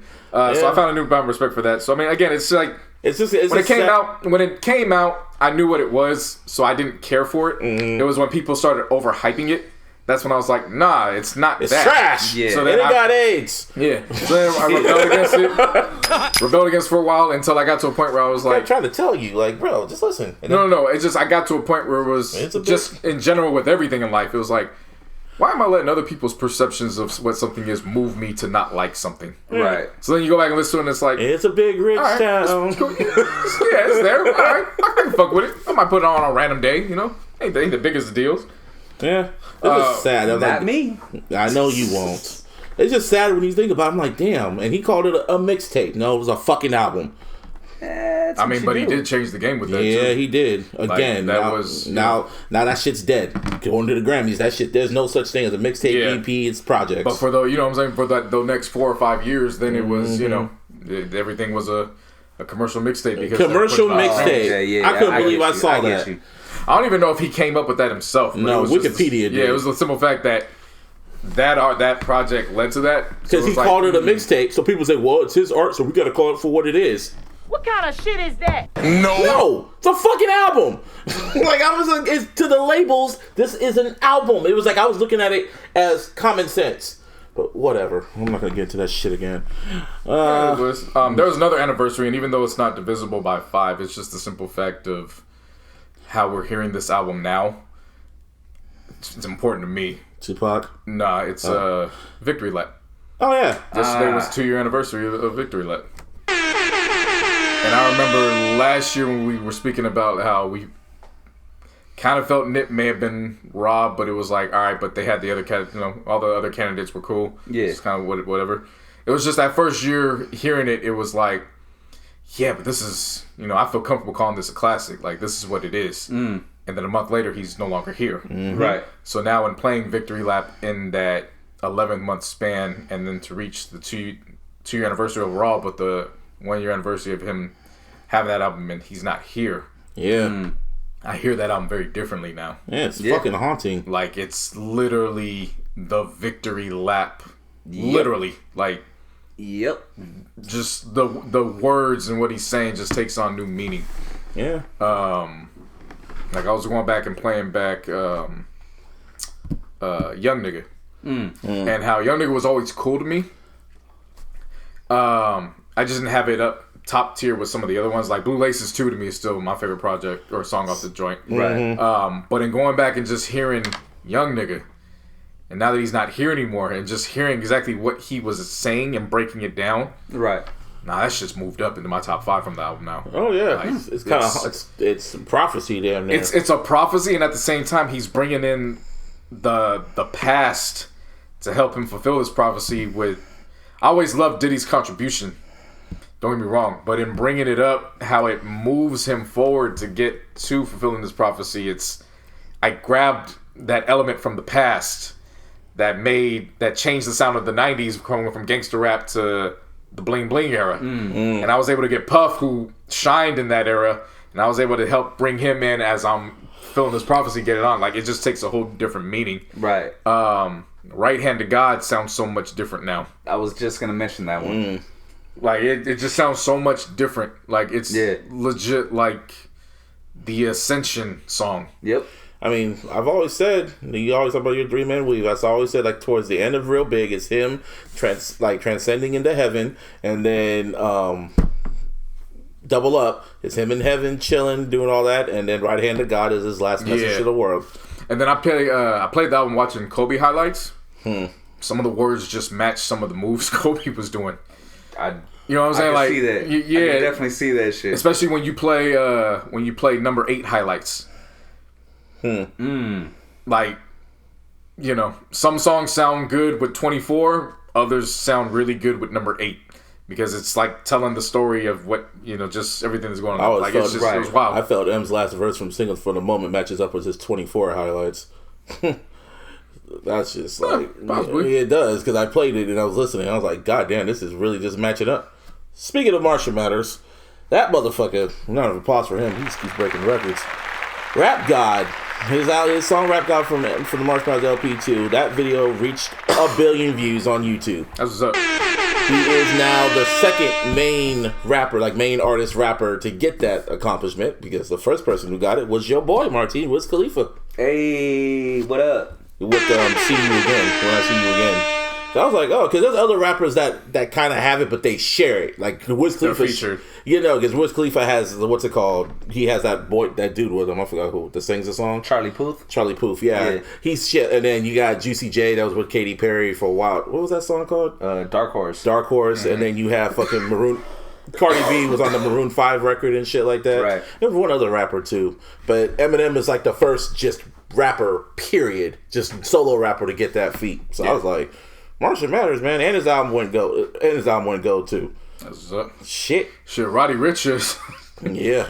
We keep doing it every other week. Every other week. Seriously. Roddy Richards' album is back at number 1. Good for him. It's a good fucking album. Is the box still number 1? Yeah, I think so. I wouldn't Doubt doubt it it. until Bieber comes back. I would not doubt. There's just simple fact. It's like, how many times has he hit number 1 since January? the new year? This is, I think, the 4th time. Because he had the number 1 when he first dropped, right? Yeah. Yep. So it's like, what, 5 times overall now? Where it's back to like number 1? Yeah. That's So That's big. a feat. That's a big, huge. and it's a slow. And he's capitalizing. It's a slow week. He only lost it like once to Selena Gomez and then Eminem. Those are the only time he lost it. Yeah. Yeah. I think it's a testament, too, to, somebody could hold that number 1 for 5 consecutive weeks, which is a great feat in itself. Right. I think it says more when a project leaves and then comes back. Because that means everybody's going to test what else is out, and they keep going back to that project. And the box is real helping. I mean, I'll say this: the pure sales were down. Like that was strictly on the streams, Right? So of course. I mean, But I mean, at this point, like, the sales are always going to be down. At this point, it's already like what, a whole month in, pretty much. Yeah. Like, the pure sales are going to be way off now. right? Also, when it comes to J Electronica watch, damn man, you good? Yeah. No, I'm not. Shit. Freaking lungs about to pop out. Okay, we'll keep that lung over there. All right, for sure. Anyway, J Electronica watch. Still don't believe the album is coming, but more information kind of came out to Maul. According to Maul, that's when people ran with it. Oh, shit. I Here we know, go. Maul on the Joe Budden podcast, he said from what he's heard, because he has Rockefeller connections, of course. He said that J Electronica's album is going to be a collaboration album with Hove. And he said it's not going to be like Watch the Throne. Like, Hove is going to be on the majority of the album-ish. Like, he's going to be on like 7 It's tracks. going to be like only built for Cuban links. Probably. That's what it sounds like. It's going to sound like a Wu album, like Wu solo album. But we still don't even know. We don't know. If that's what the case is going to be. Yeah, it's not If gonna... that's what the case is going to be, to me that just sounds like, oh, that's just what Wu-Tang used to do with their solo albums. It used to be a main artist, but then they would put 1 or 2 other Wu members that would be featured constantly throughout. I just feel for something that's so hyped up, you know what I mean? And this ain't even gonna be Act 2. Like it's not even Act 2. It's like it's a whole other shit. I mean, if Jay's involved, that's cool. It's still not going to change my perception of it. It's 10 years too late. I'll get to it when I get to it. Yeah. If by default nothing else drops that week, Well, the album's which is amazing. what, March 18th? Who knows? They jumped the date up. No, it's not. No, the thing is, no. They're going from what he said on Twitter. He dropped it. No, he tweeted and said February 2nd to that date. He said it's gonna drop 40 days from now, Which would be April 3rd. So whether it be March 18th or April 3rd, Whatever if there's no project that's going up against it by default, then yeah, that's going to be the first thing I listen to. Right. If there's another project I deem to be more interesting because it falls in the time frame of that, I'm going to that first. And I'm not going to apologize for it. I'm like, it's 10 years, my man. I know. Adding Jay throughout ain't going to change it for me. Seriously, I'll go straight to that shit. Really? Everyone's gonna go straight to Really? it. Yes. Not everybody, because I'm not. I know you're not, because it's J Electronica. I'm gonna be curious about it. I'm curious because, like, okay, let's see what he's If this all was about. 2010, I could see why you'd say that. But I'm still You know gonna what I'm do it saying? because Like- it's a first full project, and I'm curious how this is gonna sound. I'm still gonna be curious about it. I'm still gonna go listen to it. Like, fuck it. Yeah, like I Like I said, said- I'm not saying I'm not. I'm just saying if that's, hypothetically speaking, if Kendrick drops that day. And Hov is. You know what I'm saying? Like, I'm not even going near Jay. Nah. Probably not going near Jay Electronica until the next week. Yeah, So I'm probably going to yeah. run through Kendrick the entire Right. weekend. That's what I'm Shit. saying. If Big Sean happens to drop, because Big Sean's doing Coachella, so we're expecting him to drop before then. If he drops, I'm going to go to Big Sean first. Hey, Yep. man, whatever happens, happens. You know what I'm saying? Album comes out, it's gonna come out. I personally still don't believe it until I see it myself. But we're gonna see. It's 40 days from now, so probably March or April, whatever. They say March. It's pretty much gonna be March. I'm gonna listen to Roddy Ricch again. I'm sure you are. I'm sure you are. Anyway, Kids' Choice Awards. Nickelodeon, get your ass to the stage. Somebody did this. So, the Kids' Choice Awards. Y'all try to stay hip. I was just randomly on there, and all of a sudden, apparently, they want to stay hip. So, they had the nominations for, what, Best New Artist, Breakthrough Artist, or whatever. Just best new artist. Whatever the case. And I saw who I saw, and I'm like, this ain't real. Nah. Somebody did this. So I went on the Kids' Choice shit just to go look through the nominations myself until I got to it. And I'm like, this is real. So I'm going to list to you who's nominated for the Nickelodeon Kids' Choice Awards. For the kids! Oh, this actually is the Kids' No, this isn't even new artist. This is the Kids' Choice Award. No, I know. It's the Kids' Choice Award for Best New Artist. Yeah. Yes, that's what I'm saying. For the kids. It is Megan Thee Stallion, Yeah. The Baby, Yeah. and get ready for this, people, City Girls. What kind of shit is that? I mean, there's other nominations like Lizzo's on there. That makes sense. And there's this other Oh white yeah, boy. that makes a lot of sense. And Lil Nas X is nominated. That makes sense. That one does. No, because Lizzo, she makes pop records, so like, I can see how that could transcend the kids and shit like that. I mean, Right. if it's purely on music, yeah. Music, but, that's what I meant. Music-wise. But you know what I'm saying. I know what you mean. Yeah, bro. Yeah, but just music wise, I can see how that could work. Lil Nas X, I can understand. They had definitely. this other white boy. I don't know who the fuck he was, Okay. but when I saw The Baby, City Girls, and Megan Thee Stallion, I was like, "Are you fucking serious?" Man, fuck them kids. I remember when Tupac won the Nickelodeon Kids' Choice Awards, and I don't think you could ever find that footage, but it happened after he died. And I remember vividly because I was at my grandma's house watching it, and I guess they got his little nieces and nephews up there to accept it because, you know, he went to Cuba. You know, Nickelodeon's always been the one to kind of push that envelope, and it's kind of, they've always been on the line because on one hand you could call them out for stuff like this, but they've always supported the culture. Yeah. So it's kind of like, yeah. I could call them out, but shit, they've all supported. I mean, shit, it was just 21 years ago. Ice Cube was on all that, you know, rapping "We Be Clubbing." Nas had a bunch of white kids up there dancing. In Nas front was of, you know? performing "Sweet Dreams." Fucking Yeah, Coolio, but they don't compare to yeah. Baby Clubbing, though. Yeah. Like, shit. Coolio just got done doing "Gangsta's Paradise" and then went and did the Keenan Kel thing. Yep, and performed. Remember TLC did the All That theme at a time where they're wearing condoms everywhere. Yep. Yes. You know what I'm saying? So it's Right. like, yeah, so like, We can be mad, but we old. But now we see how this shit is. They have the deluxe on there. I forgot about that on Yeah. all that. yeah. Oh yeah, true. Yeah. Shit. But this shit, But this is wild. Though. I mean, this 'cause is City have Girls. you heard Cash shit? Like, Have you listen heard to the Baby's fucking? verse, bro? Have you heard Yeah. Twerk? I've heard all of it. Have you heard just the Again, Suge? it's just like, you know, It's like that shit's just wild. I was thinking, I was listening like, to Suge the other day, like, this is nominated for a Kids' Choice. I mean, hey, The Weeknd was nominated for I Can't Feel My Face. yeah. So, I mean, you got nominated for cocaine. So, you know. Oh shit. and Britney Spears showed up there wearing no bra, and you literally saw her titties. Oh yeah, I remember. I That. remember that vividly. Yes. Yeah, I mean, overall, it's wild, but it's not out of the realm of, okay, Nickelodeon usually does that. Like, you know what I'm saying? Like, I get you, bro. it's just, they didn't have social media back then. This shit is on another level, though. It's just like- It is, but I'm saying really it ain't nothing bigger than Next Level when Ice Cube is rapping "We Be Clubbing." Yeah, nah, I With feel you. kids on I the feel you stage. that. Yeah. We be clubbing. Look, Who's performed phenomenal. I don't remember that one. Yeah. Shit. Oh yeah, interviews. Yeah, so the 50 Cent. Yeah. 50 Cent, I could listen to that man do interviews all day long. Yeah, that was good. He did Thoroughly good. entertained. So he went on the Breakfast Club and Ebro in the morning. He discussed the Power spinoffs. He's doing it with 4 Life. I watched the pilot today, finally. It's good. I'm sure it is. It's good. He talked about another shit he's about to do on Fox after Empire goes off. That was pretty fucking fire. So how that's playing out is, first, Nicholas Pinnock, who plays Aaron Wallace, which is the main character, that's based on the real life story of Isaac Wright Jr. yeah, So that's for those who didn't know up to this point.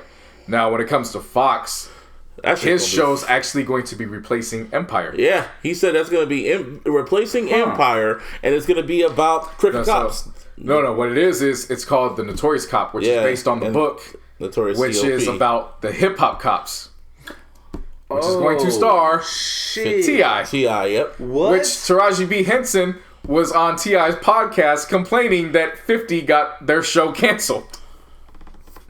I'm in. I mean, that's the premise alone sounds fucking fire. The hip hop police stories is nuts. I don't know if you've ever seen the documentaries I've about heard them. about them. The documentaries alone are fucking nuts. Yeah, they is. So if they're putting a script to this after seeing what he's done with, so For Life isn't, as of now, is not like Power. Well, Like, obviously, it's dealing with real life, common sense, realm, real shit. Right. I would imagine the Notorious Cop being a nice hybrid between the two, and if that's the Maybe case, on Fox. I'm in. I'm saying. I hope in. it should be on FX, to be honest, because that whole concept sounds just fire. Like it just the whole concept of he said it's going to be about a cop that wants to be a rapper, so he's studying what the what's it called, the hip hop artists are doing and shit like that. And it just reminds me, because I remember Jay-Z talked about the hip hop police in Decoded. He's talked about how when he got arrested for the whole stabbing shit, they brought him in a room and sat him down, and you see all these rappers on the board like it's some crime shit, and they're like, "Tell me about DMX, tell me about Jackass, what kind of drugs they're doing?" And he's like, "What the fuck? I'm just a rapper. What the fuck are you talking about?" Right. Yeah, that's crazy. And then he said when he was when he was doing his concert and shit like that, like every show, every venue, you see this one undercover just chilling there. He'll see him at every event, and then he would say, "Oh, what's up?" He would say, "What's up?" to him. Yeah, they legit had their own division, just trying to watch. specialized for rappers. Yeah, Literally, Still. they had their own division just for that, because it was crazy. in the aftermath of Pac and Biggie. pretty much. So that's basically even what then, led to that. still, that's a bit much. I mean, what Pac did was kind of a bit much too, don't you think? I mean, West Side, fuck your bitch. My fault for make sure all your kids don't grow. I mean, and then that was art. I mean, it's on record. That was art. You can't say he actually would have done it. sounds like Yeah. threats. Pac loved the kids. Yeah, I guess. Yeah, he did. I know he did, but I'm just saying. New music dropped. Artistic as fuck. Artistic as fuck. Yeah. Yeah, so music dropped, of course. Bieber. Oh, we forgot to mention one other shit. Before music, we forgot to mention some other shit. About Raising Kanan. Omar Epps is gonna be on that shit. Yeah. And then not only that, 50 said is gonna be on some Goodfellas shit. He's gonna be like commentating and all that other crap. Yeah. So Raising King's gonna be like Goodfellas, and where Ray Liotta just Yeah, would narrate. Yeah. Oh, okay. That's 50's role is gonna be on that. It's just as narrator. You want to talk about music first? You want to talk about music first, or this Malcolm X shit? Music only because I was gonna get to that after Jay Electronica, since he was, Yeah, whatever. he was dangling an album in front of us while music actually did drop. Yeah, music dropped. So, Bieber the God. And I've been waiting, baby. Changes. This is Bieber's first album since 2014 with Purpose, and it was cool on first listen. To me, it was cool. Like the first 3 songs, I was like, "Oh wow!" It was like pop R&B with all around me. Habitual, Come Around Me. Intentions with Quavo was pretty decent. Know how y'all feel about Yummy, so whatever. Yeah, that shit's trash. Anyway, I have a new aspect to speak on that song. That's because you heard the remix. Well, no, actually, since I've heard the album, I have a very brand new aspect since I've heard the entire album.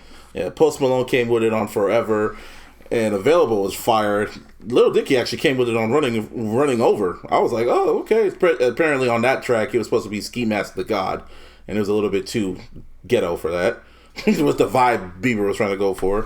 One of my favorite tracks on here is ETA. That was like one of the most smoothest records on that shit. That was the most smoothest Bieber record I heard, because old boy Pooh Bear, he was like the co-writer, same dude on Journals. And it was R and Bieber. That's the best way to describe it. It's not as better as Journals or Purpose. It was just smooth all the way. Old boy's in love, so then he made a love album. So shit, no toxic. He was happy. So when I first heard Yummy, of course, it was like I couldn't explain it. I just knew it. Yeah, I just knew the only thing that came to my mind was this is trash, and I couldn't explain why. And then as I was making the playlist last week, I waited for this album to drop because I was like, okay, let me go through and play some snippets real quick and see if there's something on there I want to add into. Right. One of the songs from that was the Yummy remix. And when I heard it, that's when I realized, I was like, okay, this isn't necessarily the best song either, but now I know why I don't like the original. It sounds too fucking bland. Like, it's just one of his vocals, that's it. Like, when you blend it with another person's, in this case Summer Walker's, it adds a new kind of detail to it. So now it sounds, okay, like now it sounds finished. Then I realized, that's why I like Yummy, it didn't sound finished. It just sounded like the rough draft, and that's what it was. Yeah. So I was like, alright, okay. And then when I was playing the snippets, I was like, damn, he's coming with it. Okay, I'll get to this after I get done. So I played it the first time, and I was like, it's alright. It just, I don't know, it kind of sounds manufactured, like they kind of wrote it in. Then I played it the second time, and I was like, I know exactly why I'm not feeling this at all. To me, the whole damn album sounds like the first drafts. It sounds like first drafts to you? It's his for these types of productions, Biebs, they're not showcasing his vocal talents. So because of that, he shouldn't have one-off vocal tracks. He should have his vocals layered. Right.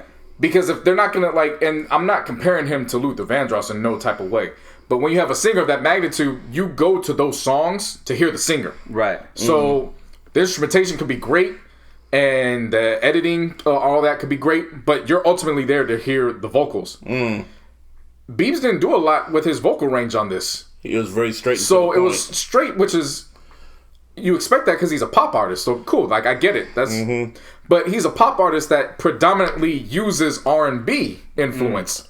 So if you're gonna do that, either do some hardcore nice vocals or just layer them up so now it sounds thick and full.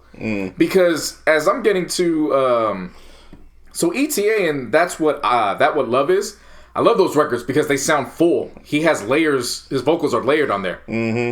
When you get to that second Emotion track featuring Travis Scott, that track is night and day with both of them. Because it's just his vocal just carrying the, like, not carrying, but just throughout. Then you get to Travis Scott, and Travis Scott's got like 10 different vocals going on. You got to compare it to his other one, the other song that was on purpose. Makes no sense. Yeah, Make No Sense on Purpose. That's literally like night and day because that shit was layered and everything. Yeah, like so it's like, so to hear that from a listener standpoint, from, you know, having audio background, I'm like, that sounds horrible. Because now it sounds like two songs in one, and it don't even sound good because now Trav has stole it just off of his layers alone. Right. Like, he literally stole it in my, like, I couldn't get into it. And then when I'm going through all the other tracks, I'm like, why isn't this, like, I remember I was going through, I think it was Second Emotion.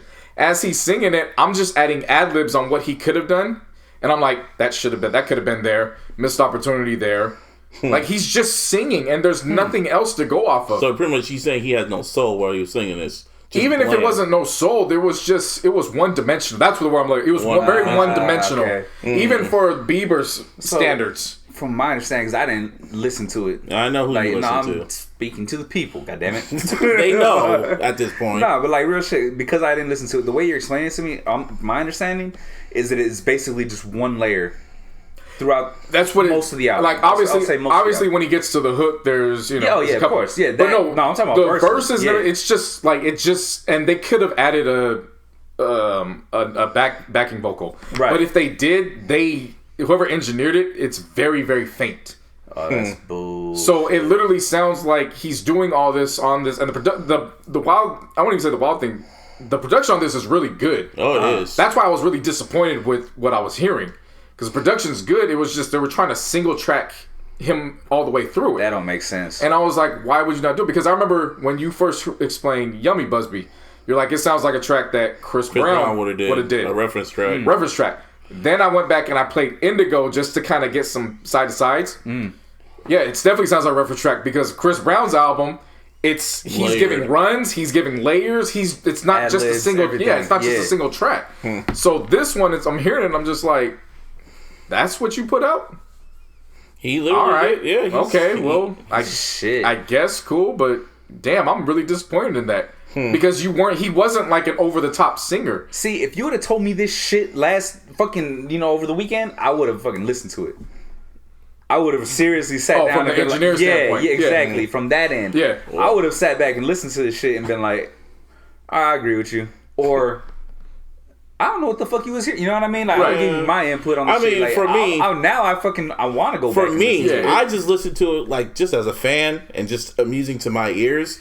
I mean, I thought it was cool all the way through. I was like, this is a good album. To me, I felt it was great all the way through to me. And it was just like, the only tracks I didn't like were like the last 2 tracks because I felt they were too poppy and too happy and I don't want that shit. Yeah. But I was just like, you know, for my ears and my listening experience, I enjoyed it for what it was. It wasn't like all the way trash and I wasn't expecting much. I was just like, okay, because I'm looking at him because I watched his interview with Zane Lowe and I've been watching this YouTube documentary series and I was just like, man, you were really going through it with the drugs and now with your wife and all this other shit. And I could tell he's not that same boy from 2010. Like, he went through some shit with drugs. And watching that interview with Zane Lowe, he had his head down the entire time. And he was just like, it just sounded like he was just burnt out. And he just came up with the album just on some fly shit. And he just recorded it. And he's like, okay, I'm ready to make music. Now he's going to go on a 3-month tour. I don't even think he's ready for that shit. I think he made this album because he doesn't want to dance a lot. He just wants to chill with his guitar and just do all that shit. He doesn't want to do a lot of shit. That's probably why he dropped it the way it is. Because that's what I was thinking. Because like, this ain't stadium music. This is literally like, what's it called? An intimate, closed venue shit. If you want to perform that. I wouldn't go that far. If anything, it belongs in an arena. Because to me, these songs are still too, like I said, they have the pop element. Yeah. So it's not like it's not like you could just do these acoustic. Like, there's still a pop element, a moving element. So it's too much for that to be intimate. Yeah. I'm not gonna call it trash. Like, I'm not saying it's trash. What I'm saying is I'm very disappointed because I could literally hear the potential. And I guess the best way to put it is, this is a football team that's projected to go to the Super Bowl, and they finished the season 7-9. Well, I felt like the Browns. Like, no, I'm not even gonna say that. I'm just saying in general. Like, this is a projected Super Bowl team, and they finished 7-9. And it's not necessarily because they're a bad team. There were just stupid mistakes along the way. Not layering his vocals. So pretty much in a way, you're saying he half-assed it. I'm saying he wrote it in, which I've always said from the time I heard it over the weekend. So I think I put that in the he's the text. Cowboys. I won't say the Cowboys. That's being too nice. Are you kidding me, bro? I'm not even getting into teams because I'm not trying to get. I'm not trying. I know what he's trying to say. I'm just trying to say it's like a contender that like. I know what you mean. Get excited and you hear about it, even when you want to doubt it. Even when I heard Yummy and I'm like, all right, I'm still not fucking with it. Yeah. I was still under the impression like, okay, well, maybe he'll turn it up in the album. Yeah, maybe that was the single version, and you know, a lot of artists do that. They give a single version and then they kind of add a little twist to it on the album. Yeah. So it's like, all right, maybe he does that, which he did with the Summer Walker remix, which I felt should have been the original. Now that I'm hearing it, but again, it just sounded too bland, and it was like for somebody that's making an album after so long, and somebody that can actually sing, because I've heard Bieber just with the acoustic. He's a great, phenomenal singer. He really is. For somebody that's it was okay. Make an album that focuses on your voice then, because then you could get away with those 2 layers at tops. Yeah. It's in the middle of it because it just I don't know it. That's just the best way I could put it. Where it was, I guess to my ear and having a background in choir. Yeah. Like you listen to it differently. Yeah. Like you have that ear where you just hear little things. And like, what the fuck? I really hear R&B differently. Yeah. Just because of just the background of being a singer and then being in choir for X amount of years of my childhood. Yeah. So there's just certain things you want to enhance and you want to highlight. Yeah. And if it's not going to be your voice, then you want to make your vocals kind of ride with the production itself. Yeah. And even though, like you were saying, this is an R&B record, you just still can't escape the fact that he is a pop star. Yeah. That has a heavy influence with R&B, so that's always just going to be that hybrid. It just sounds like to me he doesn't want to do a lot of dancing. Yeah, and I don't know if you noticed, but some of the songs you could just feel it. Yeah. There's no, he doesn't even sound like he wanted to record these. He didn't. Like, that's what I'm saying. You can feel it. That's what I'm saying. In this documentary, in the YouTube documentary, you could just tell he was going through shit. And I could just tell that he's not ready to come out. He's like, oh no, I'm ready. I got my wife with me and all this other shit. But I could just tell by looking at him like, nah, bro, you ain't ready for this. And I'm getting a certain vibe from it that I don't like. Very Michael vibes, if you know what I mean. And hopefully he gets the right help, and hopefully he doesn't push himself. Right. So you know, when this tour happens, I'm seeing the dates. I counted dates. It's like about 45 dates. Just And like he sold out a good amount. good amount of them within the motherfuckers. first a few hours. And yeah, he's going number one. It's about to sell for $300K first week. Sorry, Roddy. And It's all right, Roddy. Roddy will probably be back right after. the next week and shit. you know, it is what it is. I mean, it's just looking at him and I'm like, this ain't the same Bieber. Like, I mean, obviously it's not the same Bieber. You know, it's but- wild because you said it like in the very beginning when JC was mentioning how he kind of didn't like it and shit. Mm-hmm. Maybe you were right. Maybe he just didn't have no soul into it. Yeah, You know what I mean? I'm telling you, it's like when I watch the documentary, it's almost like he's trying to like put up a front. I know like you can't bullshit a bullshitter. Like you can't outsmart a smart ass. I can tell by looking at him like, nah, bro, you ain't ready for this. But Yeah. you know, we'll see what it is. Anyway, other music. Oh man, Tame Impala. Yeah. And I've been waiting, Oh, baby. man. Been waiting on this since Coachella. I Like, think, yeah, he's like, nah, I ain't ready yet. Yeah. You talk. I feel we might have album of the year, or if not album of the year, it's gonna win a Grammy for album of the year. This album, The Slow Rush, it's up there. wow, nigga, It's up there. you gotta get high, Martine. You gotta get high and listen to this album. It's one of I those. mean, don't I always? But you really have to get high. Get a whole fucking blunt and roll that shit up and roll it up more, make it tight and smoke that shit. This album Sprinkle a little crack on it. Sprinkle a little crack on it. Post Omelet's Forgiveness, that's my shit. Breathe Deeper. Tomorrow's Dust on Track. This is just a psychedelic, Yeah, that's the best way to describe it, Martin. psychedelic experience. Yeah. This is great music. So I need some shrooms. Maybe. Okay. I'm not gonna do that This shit. album make you want to give flowers to somebody that like you don't even want to give flowers to. Yeah. Like in terms of just praise. Oh, okay. Like you just listen to it and I you're thought like, you meant like actual no, flowers. like nah. this is the type of mood where you like listen to this and it'll, like something little aspect might remind you of somebody else. And you're like, damn, I don't even like that nigga. But shouts out to him because it's in the same Cause I place. listened to this literally because I listened to Bieber's album. I was ready to give it like top shit. So I go to top Tame Impala. I'm sitting back like, God damn. And that's me after. Like, God, ugh. It's good. It's good. It's It's good. great music. It's not even. It's one of those people. Just listen to it. Listen to it. It's gonna get album of the year. It's going to get album of the I mean, year. it'll be up there. It's No, way too early. I'm to talking say about that. Grammys shit. Just I'm making a guarantee until whoever comes out, Kendrick. But Oh, say February. hey, man, Like, but we you don't bullshit. We got like What are the 8 more months of Adele's meaningful coming. music. Adele's coming. Yeah, in I would just say September, for she said. now, it's Yeah, up man. there. Oh, It's Just put that up there with, Yeah. with a temporary badge next week. Yeah, you know 'cause what I mean? way Nah, too I was early. right about You're Igor. playing. I was right about Igor for me. I felt I was right about Igor. I felt I was right about Damn.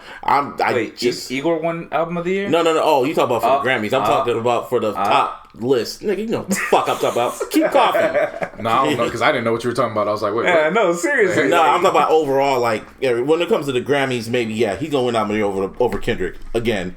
You know, white people. I mean, yeah, that's Tame not Impala, yeah. far-fetched at all. Yeah, that's not it. Yeah, I know.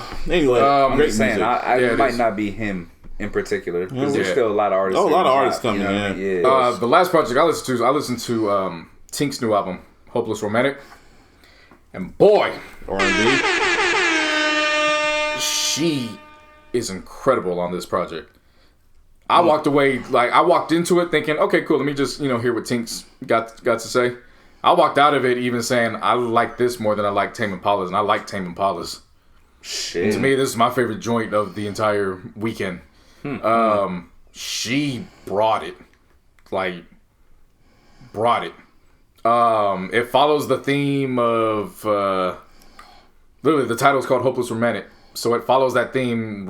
Right time to drop on Valentine's Day weekend. Yep. So it follows that theme. Cut It Out is incredible. I Ain't Got Time Today to open up this project is amazing. 2 or 3 and then followed up by Freaky is she just came with it overall. Like I can't say enough about this joint. Like I was shocked by how good it was. Shit. Really fucking good. Like when I talk about the layers that Bieber didn't have, she was running circles with those layers on this album. And it wasn't even that again, it's just as a singer, you gotta match the production that you're given. You gotta match energy. You can't be outshined by the production as a singer. Yeah. A rapper could get away with that because you can, it's just the aura. Like as a singer, as a singer, you gotta vocalize. Yeah. And sometimes it was like she's featuring the beat.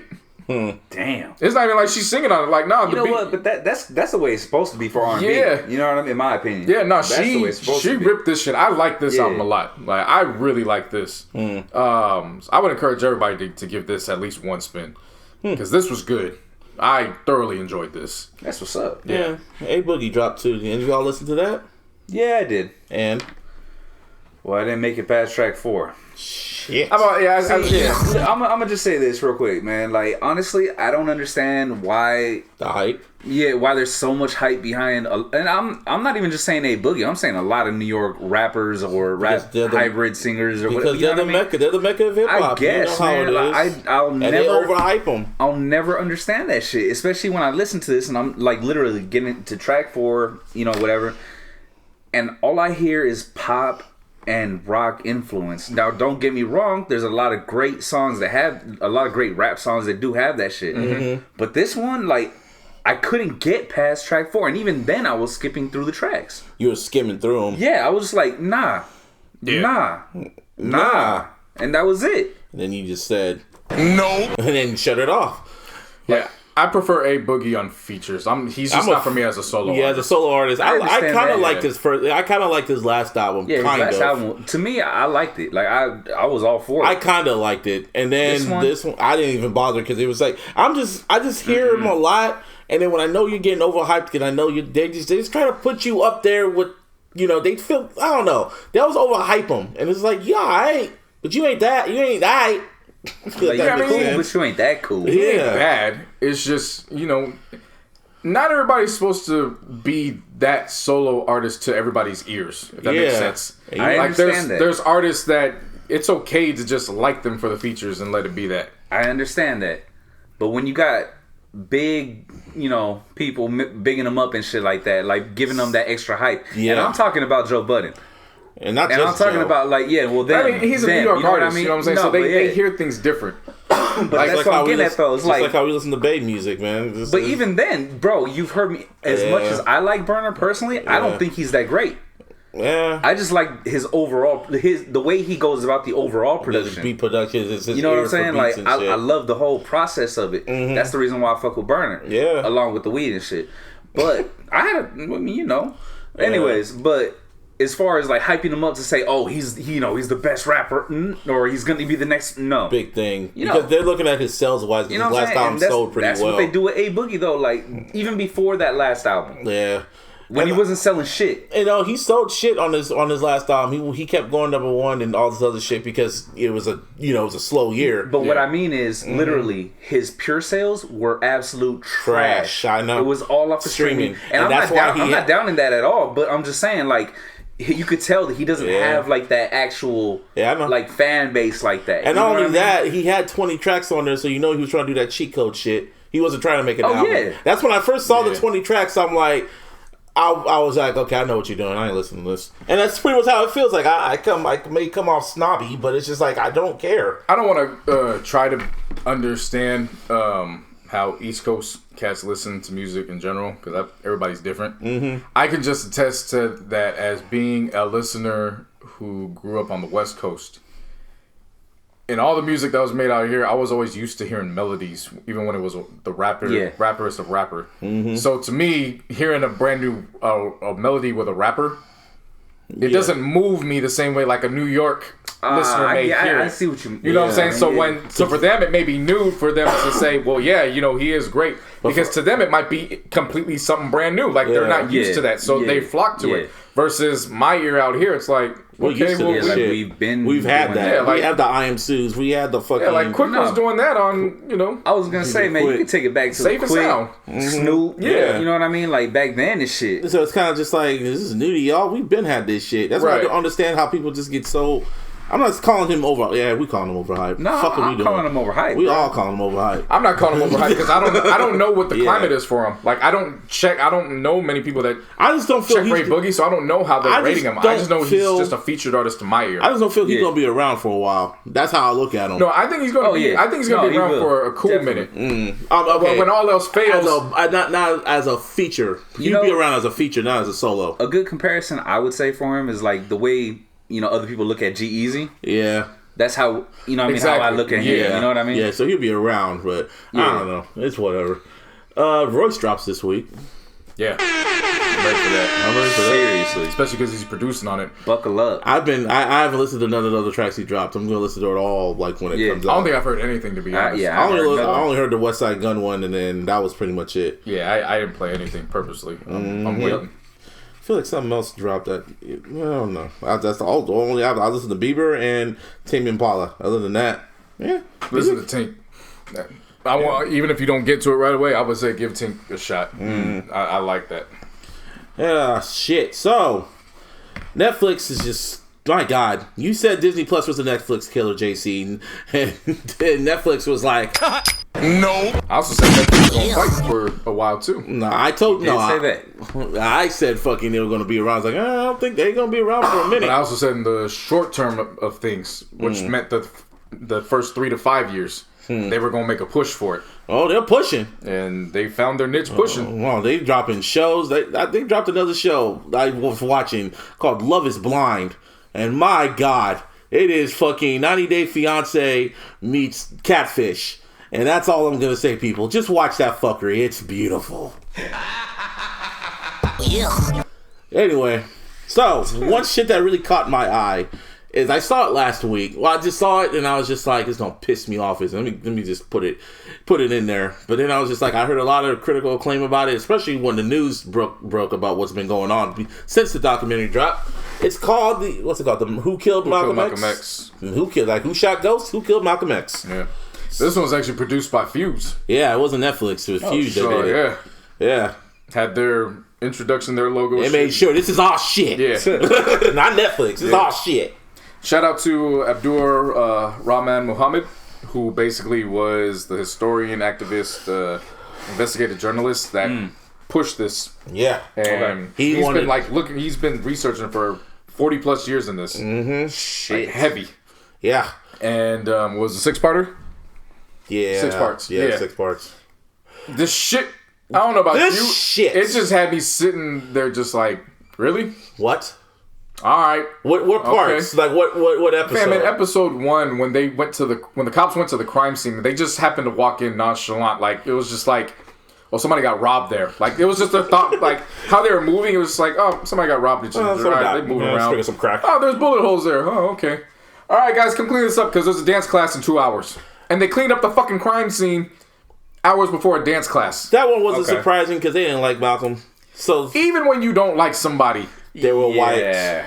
They were white. Even when you don't like somebody, they were white. It does not look just to brush some shit off like that. I know. It's like, to me, I'm desensitized to it. As fucked up as it is, I'm desensitized because I always heard in history what they used to do to us back then in the 60s and 50s and 60s and shit. So it was just like they didn't give a fuck about us. I know what you're saying. It's not even to that aspect. Mm-hmm. It's the fact that you're putting white people in a situation where there's bullet holes around them. Niggas were, you know what I'm saying? So niggas killed each other. It's just that where it's like, even if you hate black people, it's just simple fact where your thought process should be, well, we want to keep white people away from this. Like, let's protect ourselves. They don't need to see these egregious animals acting like this. Get them out. No, they just cleaned the shit up. And it was like, yeah, go dance. And put the fucking podium that Malcolm got shot at in the fucking attic, in the basement, with the bullet hole still in there. Shit. Gave no fucks. So that was the first one where I was like, First thing that got me, right. Funniest part that got me was, I mean, it made me laugh because a lot of shit I knew because I read Malcolm X's book, and I know the history. Funniest part to me is the whole what happened with JFK, how he got pretty much how the Nation of Islam was like, what the fuck, bro? They were going. So Elijah Muhammad, after JFK got assassinated, Elijah Muhammad said, "Yo, I'm just gonna break it down in nigga terms. Yo, I know you don't like this dude, but he did a lot for black people. I like him." Do not talk about him. Yeah. At all. Do not talk about John F. Kennedy when you do your speeches. Malcolm was like, for sure. Right? He's like, I won't. So, So everything went according to plan. So he goes, does his speech, everything going good, and then somebody came up and like, "Hey, Malcolm." We get at the gunshots. They're like, "Hey, Malcolm, what's your input on John F. Kennedy's assassination?" And then Malcolm just put his head put his head down. And I bet he thought to himself, And I've been waiting, baby. And then he just looks up and said, "Well, chickens come back to roost. Bye." And just walks off the stage. And then he goes and does interviews doubling down on what he said. Like, yeah, fuck him. He didn't say that. God damn. But it was just like... what he was saying got lost in translation. Because what he was saying was, well, the hate you spew out eventually is going to come back full circle, so why should I be upset? Yeah. Y'all did this to yourself. But they didn't hear that. All they heard was... chickens come back to roost. Yeah. And Elijah Muhammad was... pissed. Yeah.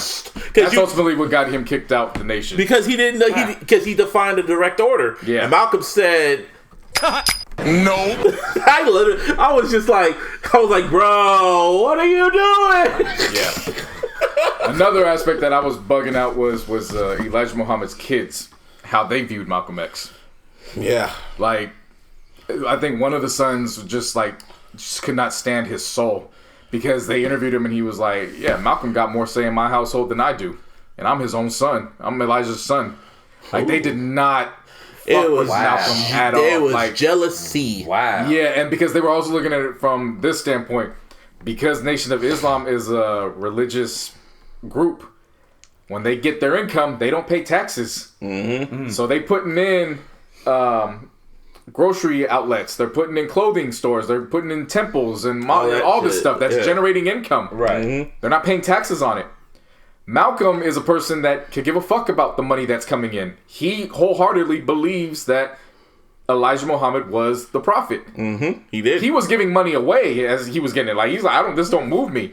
I'm not. But Elijah Muhammad's kids were looking at that like, what are you doing? Our dad dies, he's next in line, and he gonna fuck up our whole organization. That's how they looked at it. This is money that we're bringing in. He gonna fuck up the money because he don't care about it. They literally saw him as a threat. Yeah, that was wild to see. And it wasn't just that. It was like everybody didn't like this motherfucker. That's pretty much. Yeah. They did not like Malcolm. The government didn't like him.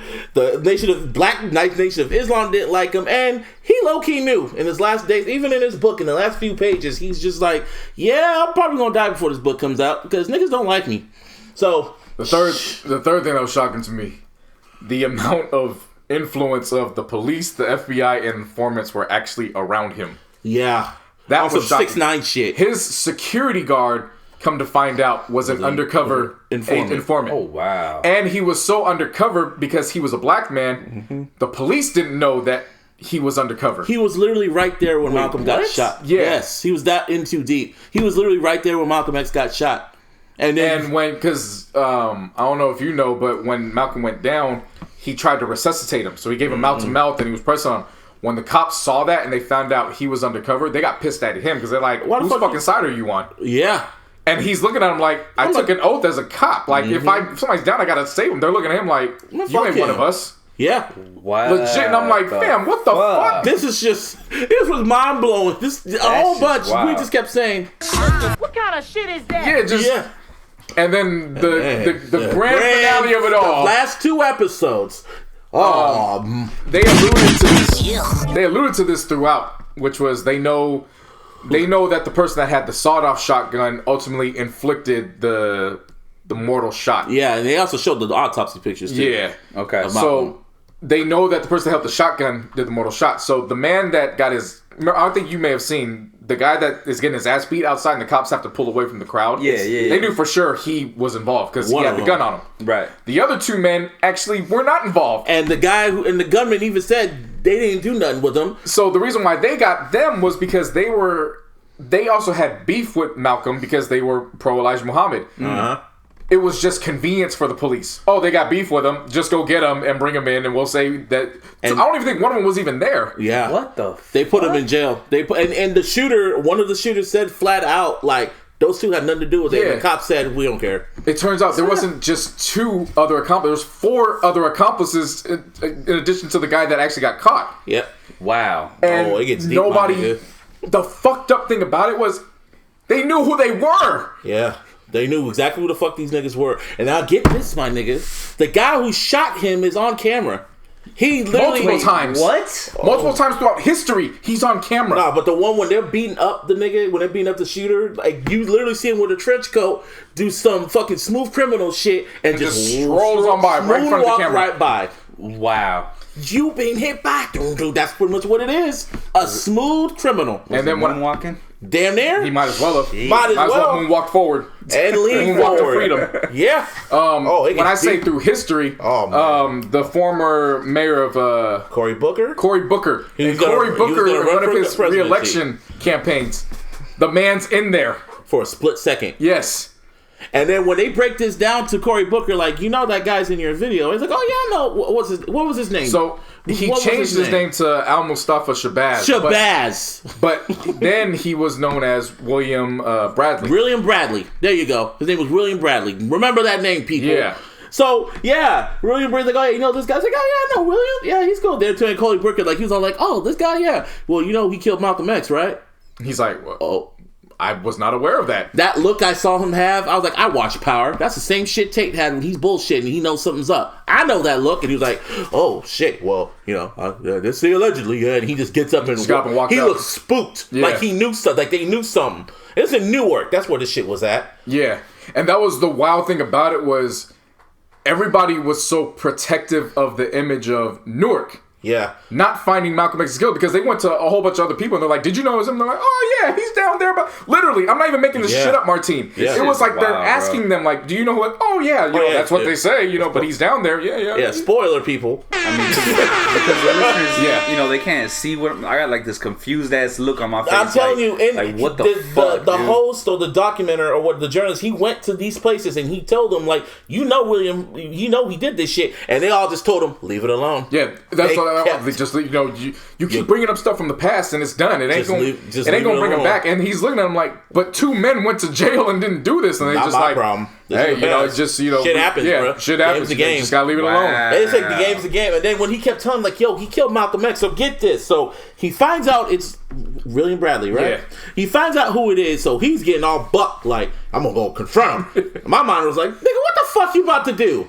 What are you gonna do? He got away with it. The government protected him, like allegedly. I just want to say that. Yeah. They like when you look at all the evidence, everything is saying that the FBI, the government, they knew about who did it. They don't care. He is protected. What are you gonna do about it? What's he gonna say? He's gonna shoot you too, and they're gonna he's gonna shoot you too, and they're not gonna give a fuck because they told you. Still got the Saudi. Yeah. He still got that shit ready. And, side note, if you saw the Malcolm X movie, the Spike Lee movie, they show a dude dressed up in a trench coat shoot him. Yeah. Spike Lee had some dude specifically do that. And then when I saw it, I was like, oh my God, this is real. So anyway, he gets bucked like, I'm going to do it. And then he gets a phone call, yeah, he died. Yeah, William Bradley. All of a sudden just died. What do you mean just died? He died. Just literally. Died when he about to confront I don't know if it was the day before or the day of, he was going to confront him. He gets a call like, yo, he's dead. So he was at the man's door and he wasn't even there. What the fuck? Yeah. Yeah, all of a sudden he died. So then this is what makes it even crazier. Because it's like he made his last name Shabazz kind of based off Malcolm X's rebirth name. Yeah. It was like El Mahai Shabazz or whatever. El Malik Shabazz or some shit. And I was like, you called your last name Shabazz, you changed your name to Shabazz just like Malcolm? Wow. So then, this is what makes it worse. At his fucking funeral, the shooter's funeral, they gave him like a hero send-off. Yeah. Of course. The whole community's there because he did help out with the community. And I guess he changed his life or whatever. And the journalist is sitting there like... What kind of shit is that? Pretty much. And he's looking at everyone like... Literally, he would...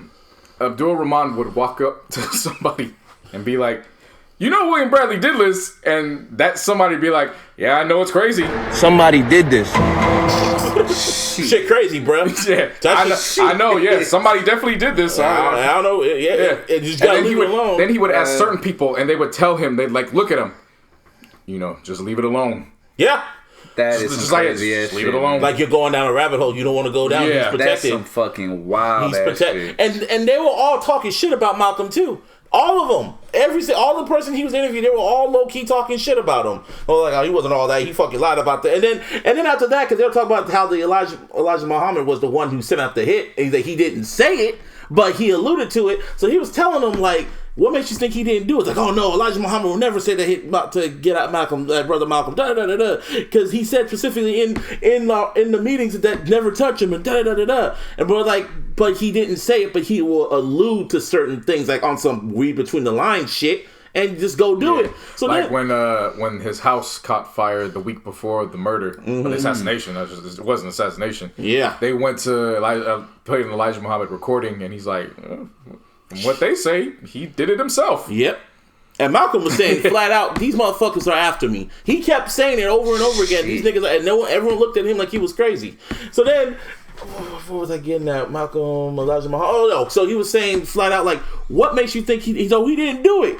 And so then the journalists was all going like, so what makes you think he wouldn't? What if he did? Yeah. And they got silent because they didn't know what to say. Yeah. And it was like they were so loyal to Elijah Muhammad. They were so, even in death, they were so loyal to that name.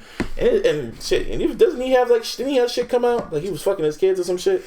Allegedly. Nah, he was fucking many women in the community. Yeah. So he was having out of wedlock. Oh, that was another fucked up thing. Mm-hmm. They asked another person, like, so does it bother you, that he was having out of wedlock kids? And dude looked at me and goes, you believe in the Bible, right?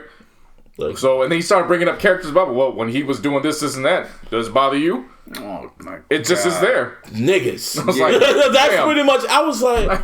That's you are crazy. just that blindly devoted to him. That shit's wild. Yeah. Man. And I mean... It was nuts. Especially in his last I'm moments. Gonna watch this shit tomorrow. Yeah. Especially his Malcolm's like last moments. It really just reminded me of the Spike Lee movie. It was just like, he knew. Yeah. He knew he was going to go. They were after him. I chose to do an episode a day. Because after the first episode, I had to process everything. Yeah, and I was like I can't. Yeah. No, one a day. I would recommend doing it that way. There's just so much shit. Like, the last 2 episodes got me. Yeah, it was the last 2 episodes. How long is it total? Each episode's like 42 minutes. 45 minutes. There's like 6, you said? There's 6, yeah. Yeah. But about 2-3 days, I'll finish it. Yeah. I'm telling you, like, even if you were to watch 2 a day, separate them out. Yeah. Right. You're going to need that time to really process what the fuck you just But I think comprehended. With me, I was listening, because I read the book and I know Malcolm's history, so like the first 4 episodes, I kind of just knew kind of everything. So I'm like, okay, it's not surprising to me. Right. But when you get to the last 2 episodes, I was like, what? And then hearing the responses to what these people are saying, I was like, you would never say this about Martin Luther King, but they really did not like Malcolm. It just reminded me of what's his name? Of Pac. It was just like, it reminded me of Pac. And it's like, he was like literally the Tupac of the Nation of Islam. One person they did not bring up, if you know, they didn't bring up Farrakhan. Nah. At all. Nah. I'm not gonna say it, but do your Googles on him. And they put Farrakhan, Malcolm X, and then do your Googles. I ain't gonna say it on there. Yeah, but yeah, you're gonna put Farrakhan plus Malcolm X, and you're gonna see that shit don't equate. Seriously. Yeah, let's say Jay Prince. That's pretty much why I ain't gonna go in there. Just do your Googles. Yeah, it was wild. It's deep. It was a well put together documentary. And also because of this documentary, the FBI. I should say docuseries. Docuseries, whatever. And they reopened the case. Yeah. You know, I mean, I don't think it means anything because they're gonna try to get on one dude exonerated and shit. Yeah, they're trying to because I mean, one of the guys that got convicted, he's gone. Yeah, he died. 4 the next. I think the other 4 assassins that they claim they're dead. So it's literally kind of like there's only one left. After it's like all right, well, Okay, so this guy's life has been taken away. So he's been proven innocent and shit, and then he's long gone. That's it. Yeah. That's fucking wild. They wanted to make sure they knew Malcolm was a problem, and they got rid of it. And the FBI, they didn't even do that much. They just sprinkled some crack. Like, let's just put. They were sprinkling in fake stories to help them side with Elijah. Yeah, just to cover shit up. Yeah. Oh, they had to do much. The whole COINTELPRO is episode 3. Mm-hmm. Yeah, it's wild. Another docuseries that's wild. The McMillions. That shit's nuts.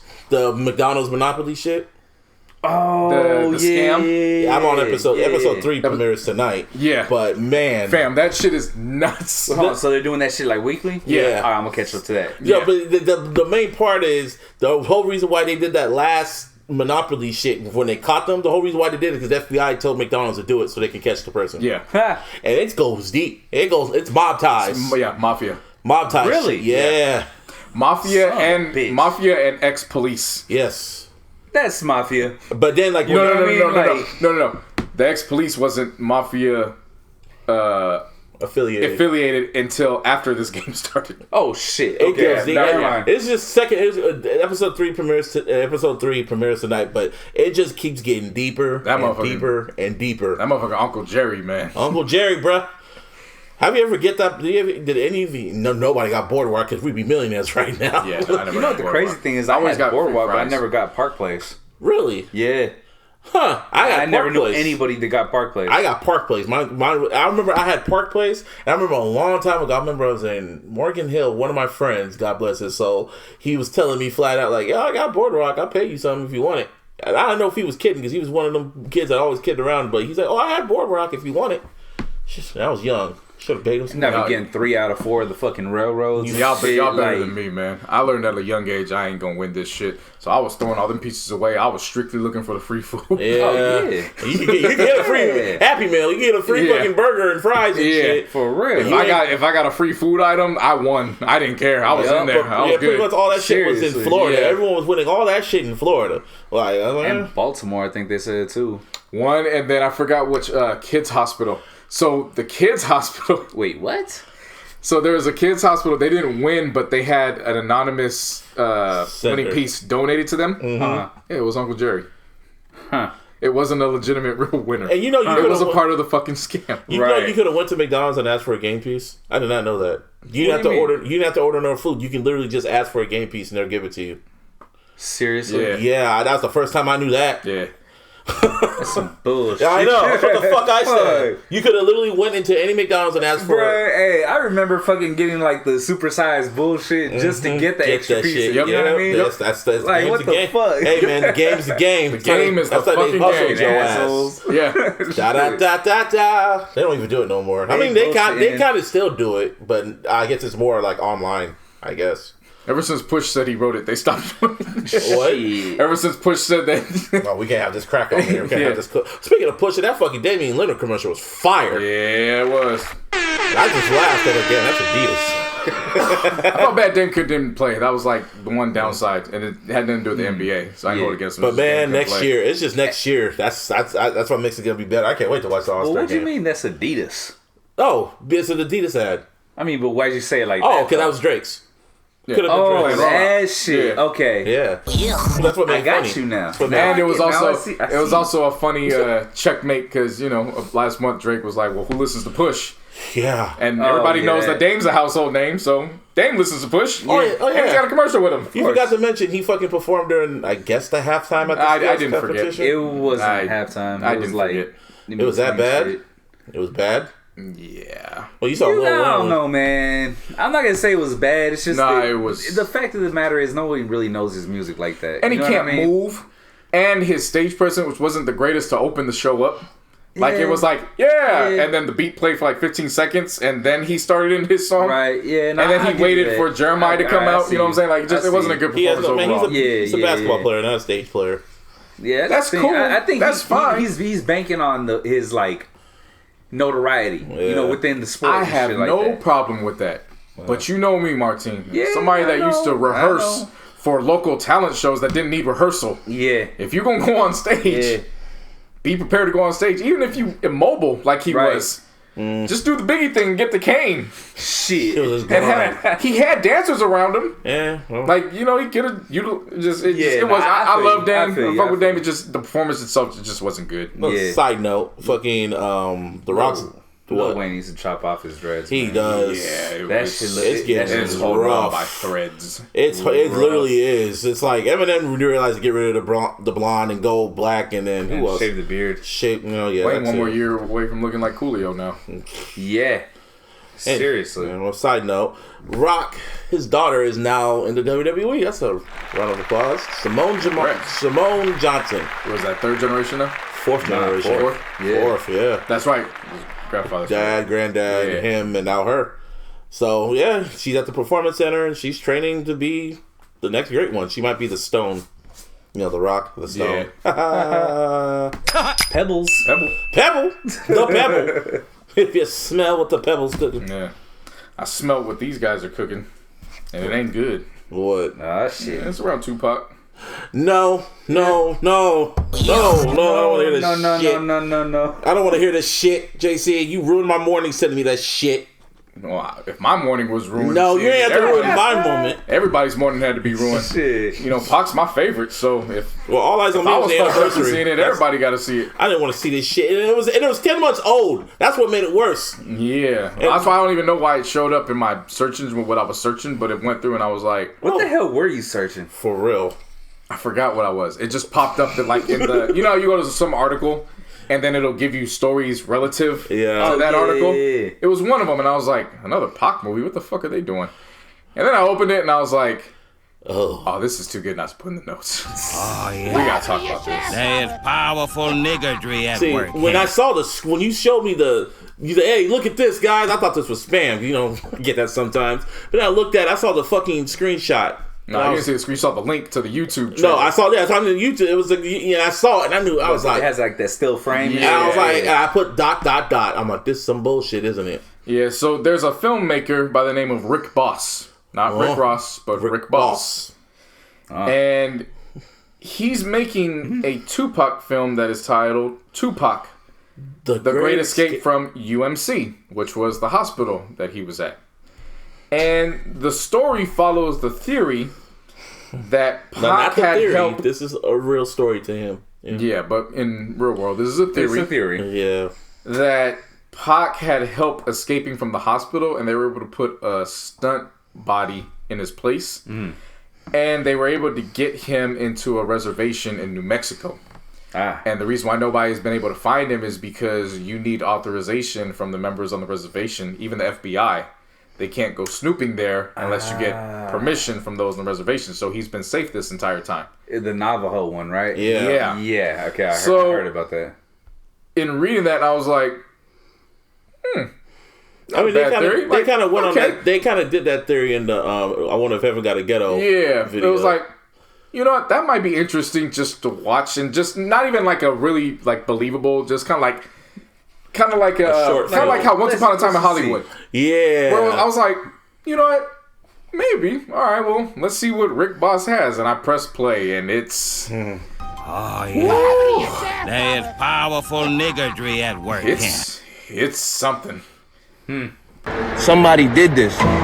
It's something because it is just a lot of quick 5 words or less sentences in this trailer that really is just about bold letters dropping in your face, and then it goes to the action. This is where we're gonna get Pac. Boom, boom, boom, boom, boom. Oh my god! It's like, oh, Pac, you okay? You see us? It's like, and then it's this gangsta ass, Fruity Loops ass beat. And then you thought you know the story of Tupac, but you haven't seen it like this with big bold letters. Yeah, and they never showed Pac in this. Like, it was always like from his camera view of the eyes. No, they showed him. So it was that. No. They showed him. They did show him. It was really quick. They showed him. So it was there. But then when they put Richard Garcia as Tupac, I was like, well, who's Richard Garcia? And then I looked, and it ain't Tupac. Tuwan. It's Tupaco. Yeah. Tuwan. That was Tupaco, ladies and gentlemen. Tupaco. And then I went and started doing more. He was actually at the All Eyes on Me audition because he has a picture with him and Afeni. No shit. Yeah. And I was like, I have my eyes closed right now. Wow. What made this deeper is I watched this shit. I watched the trailer. I just stopped and looked at it in silence after it was done. So then I watched the news report in Vegas. In Vegas, of local Vegas, that was after the Oscars, and these white people were so happy talking about this shit. They even interviewed this motherfucker. Yeah, and I had to stop every part because he was saying this with so much conviction that he so believed it. He was like, "Yeah, man, like." Everyone keeps saying this is a fake story. This is real because after that, when they say he died, when they say he got shot, they shut down. The FBI shut down everything, so no planes are allowed to fly away, but helicopters are. I paused it and just stared at the fucking screen and stared at the wall. Like, he's dead ass serious. Yeah, no, he did the fuck serious. And then I kept playing it. I mean, that could be a thing, though.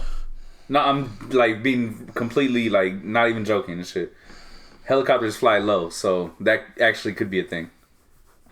Like I was So it's saying. a theory that's been out I'm there. just saying, dog. so Like, then- that part of it is feasible. I'm not saying the whole So shit. then but he just kept that one talking part. about the Navajo, and then they even said Suge Knight's name wrong. Suge. It was how we like not Suge, but it was Suge. Oh, they said it in hell wrong, and I'm like, okay. And then they were like, yeah. And then after that, yeah, like we talked to his family members, and they confirmed this is true. Yeah. They're like, we're not worried about copyright because the family and even Pac himself has agreed to let us tell this story. And I was And like, then they showed what's his name again, Richard Garcia. Yeah. They showed him with the bandana on, like, yeah, man, Pac is alive, and all of us, man. If he's alive, I thought he was still alive. Okay. Yeah. And he had this smile, and it was like, you gonna have a Mexican play Tupac? Okay. Yeah, everybody just go Google Richard Garcia and Tupac in the same, and that's Tupaco. I almost want to make that the cover. That's Tupaco right there. Oh shit. Anything else? Quick wrap-ups. Forgot to mention with Drake that Drake actually has partnered up with a live streaming platform, Caffeine. Yeah. And he's going to be doing that's a multi-year deal that he's partnered with them for, and he's actually using the platform to bring the Ultimate Rap League, which is a URL. He loves rap battles. Yeah, he's bringing that to the forefront. Yeah. I hope these rap battles have rules. You know what I mean? 'Cause Yeah, I don't want there's rules for that shit, I don't want it man. to get too far. I don't want too to out get, of hand. you You know what I know. mean? If you're familiar with Yeah. URL, they ain't got no rules. You just bring the battle and let's go. So battles don't have rules. You would. Yeah. Interesting. Yeah. I mean, some have rules. It's just, the majority of us, we don't play by rules. Right. You just go. Right. Yeah, However low you go, I'll go lower. That's basically the rule. But shouts out to them because they're actually going to be putting on their first event called Genesis Saturday, February 29th. And that's, I would call it pay-per-view, but since they brought this platform, they've joined the platform, it's all free. And from what I've heard, higher definition in terms of production. Yeah, they were saying that pay-per-views, people pay $50 for a pay-per-view and the quality is trash. Yeah. I'm like, damn, that sucks. Yeah. Yeah. First off, why would you pay $50? I paid $9.99 for WrestleMania. But whatever. I mean, some people still pay $100 to see Floyd try to get knocked out, and they, Yeah.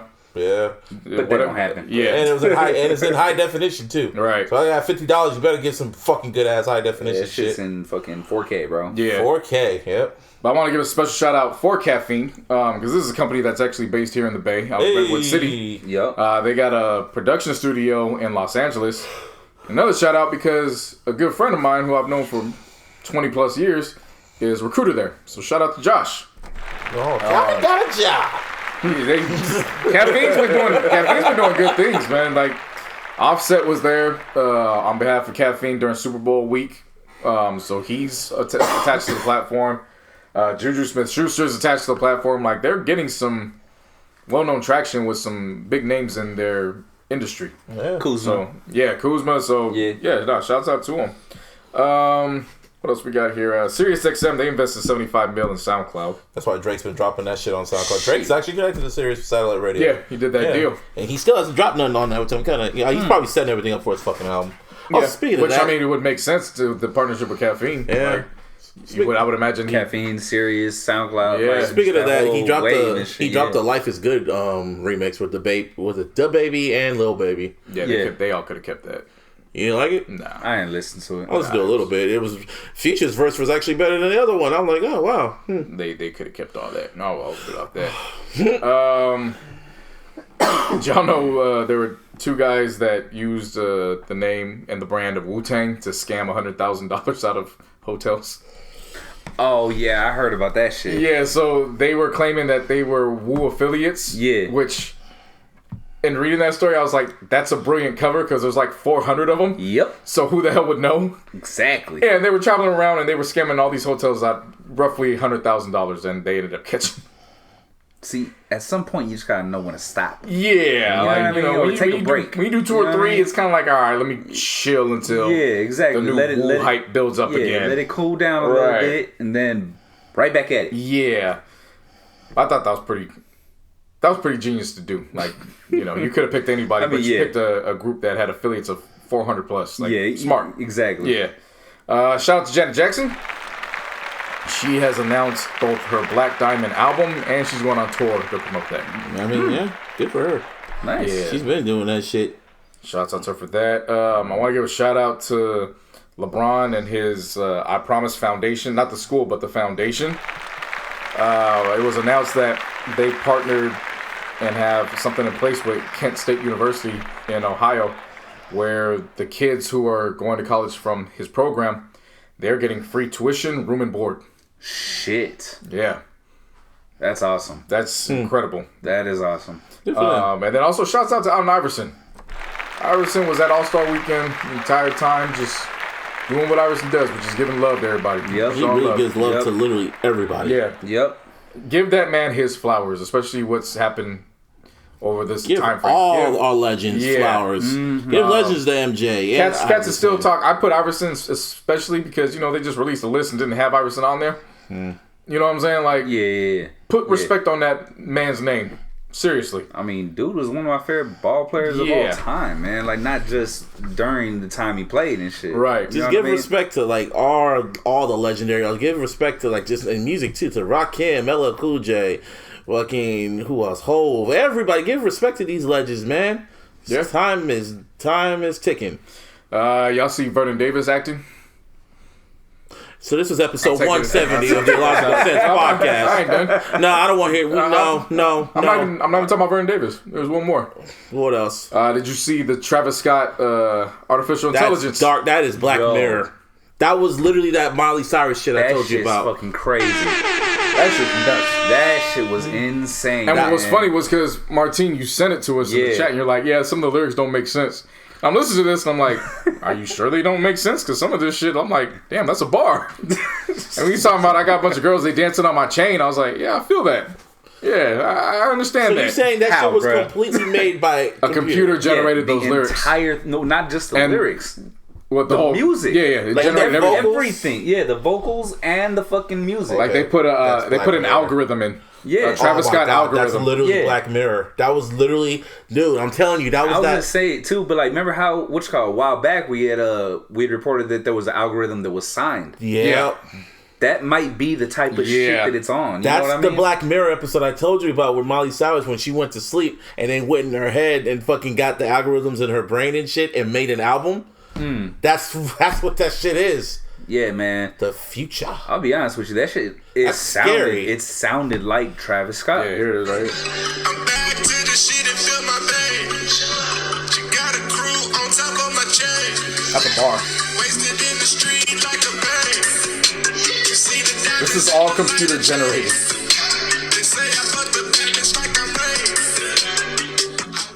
That's nuts, man. That's scary. That's wild. That's Black Mirror. That is Black Mirror. They're gonna go into brains next. They gonna do something. No, that's scary. I'm telling y'all, Black Mirror is telling us, it's telling the future people. Anyway, now this is episode 170 of the. Yeah, I'm skipping Vernon Davis. That shit, nah. Yeah, just look at Vernon Davis and what he did. Yeah, this is whatever he did, it explains why his Jamba Juice ain't no longer in Santa Clara. Yeah, I'll tell you that much. It explains a lot about him. Yeah, a lot about him. This episode. Cam gave that man CTE. And yams. Episode 170 of the Illogical Sense podcast. You could always follow us on the Twitter at Mr. Busby 4 lowercase 08. You can follow us on Twitter at TIllogicalSP and the Instagram at the Illogical Sense, and of course on the Facebook. Give me a hell yeah! And of course on all social media, JC No. X. Side note, my playlist is out. It's music to get your vibe on too. It's my playlist for the week, so get your vibe on with some M music and some little R&B mixed into it. Get your vibe on. There you go. Yep. Yeah, appreciate everybody that tuned in to both the playlists I dropped last week, the throwback and then the dopamine for the podcast playlist last week. Of course, there'll be another throwback up, and what else we got on? Shit. Second half of the season of basketball. Shit. Oh yeah, no, Kobe's funeral first. No. Oh yeah, it starts Thursday, right? Yeah. And then Wait, Basketball comes back Thursday, and the Memorial's next Monday. next Exactly, Monday. Yeah, yeah. that's what I'm about to say. Yeah. That part. Mm-hmm. And you can follow me at Beats Be Killing on all social medias. Search Venomous, spelled VNMS, on all your digital streaming platforms. Stream my shit. I'd appreciate it. Yee. Tupaco, huh? Tupaco. Yep. Bye. Peace.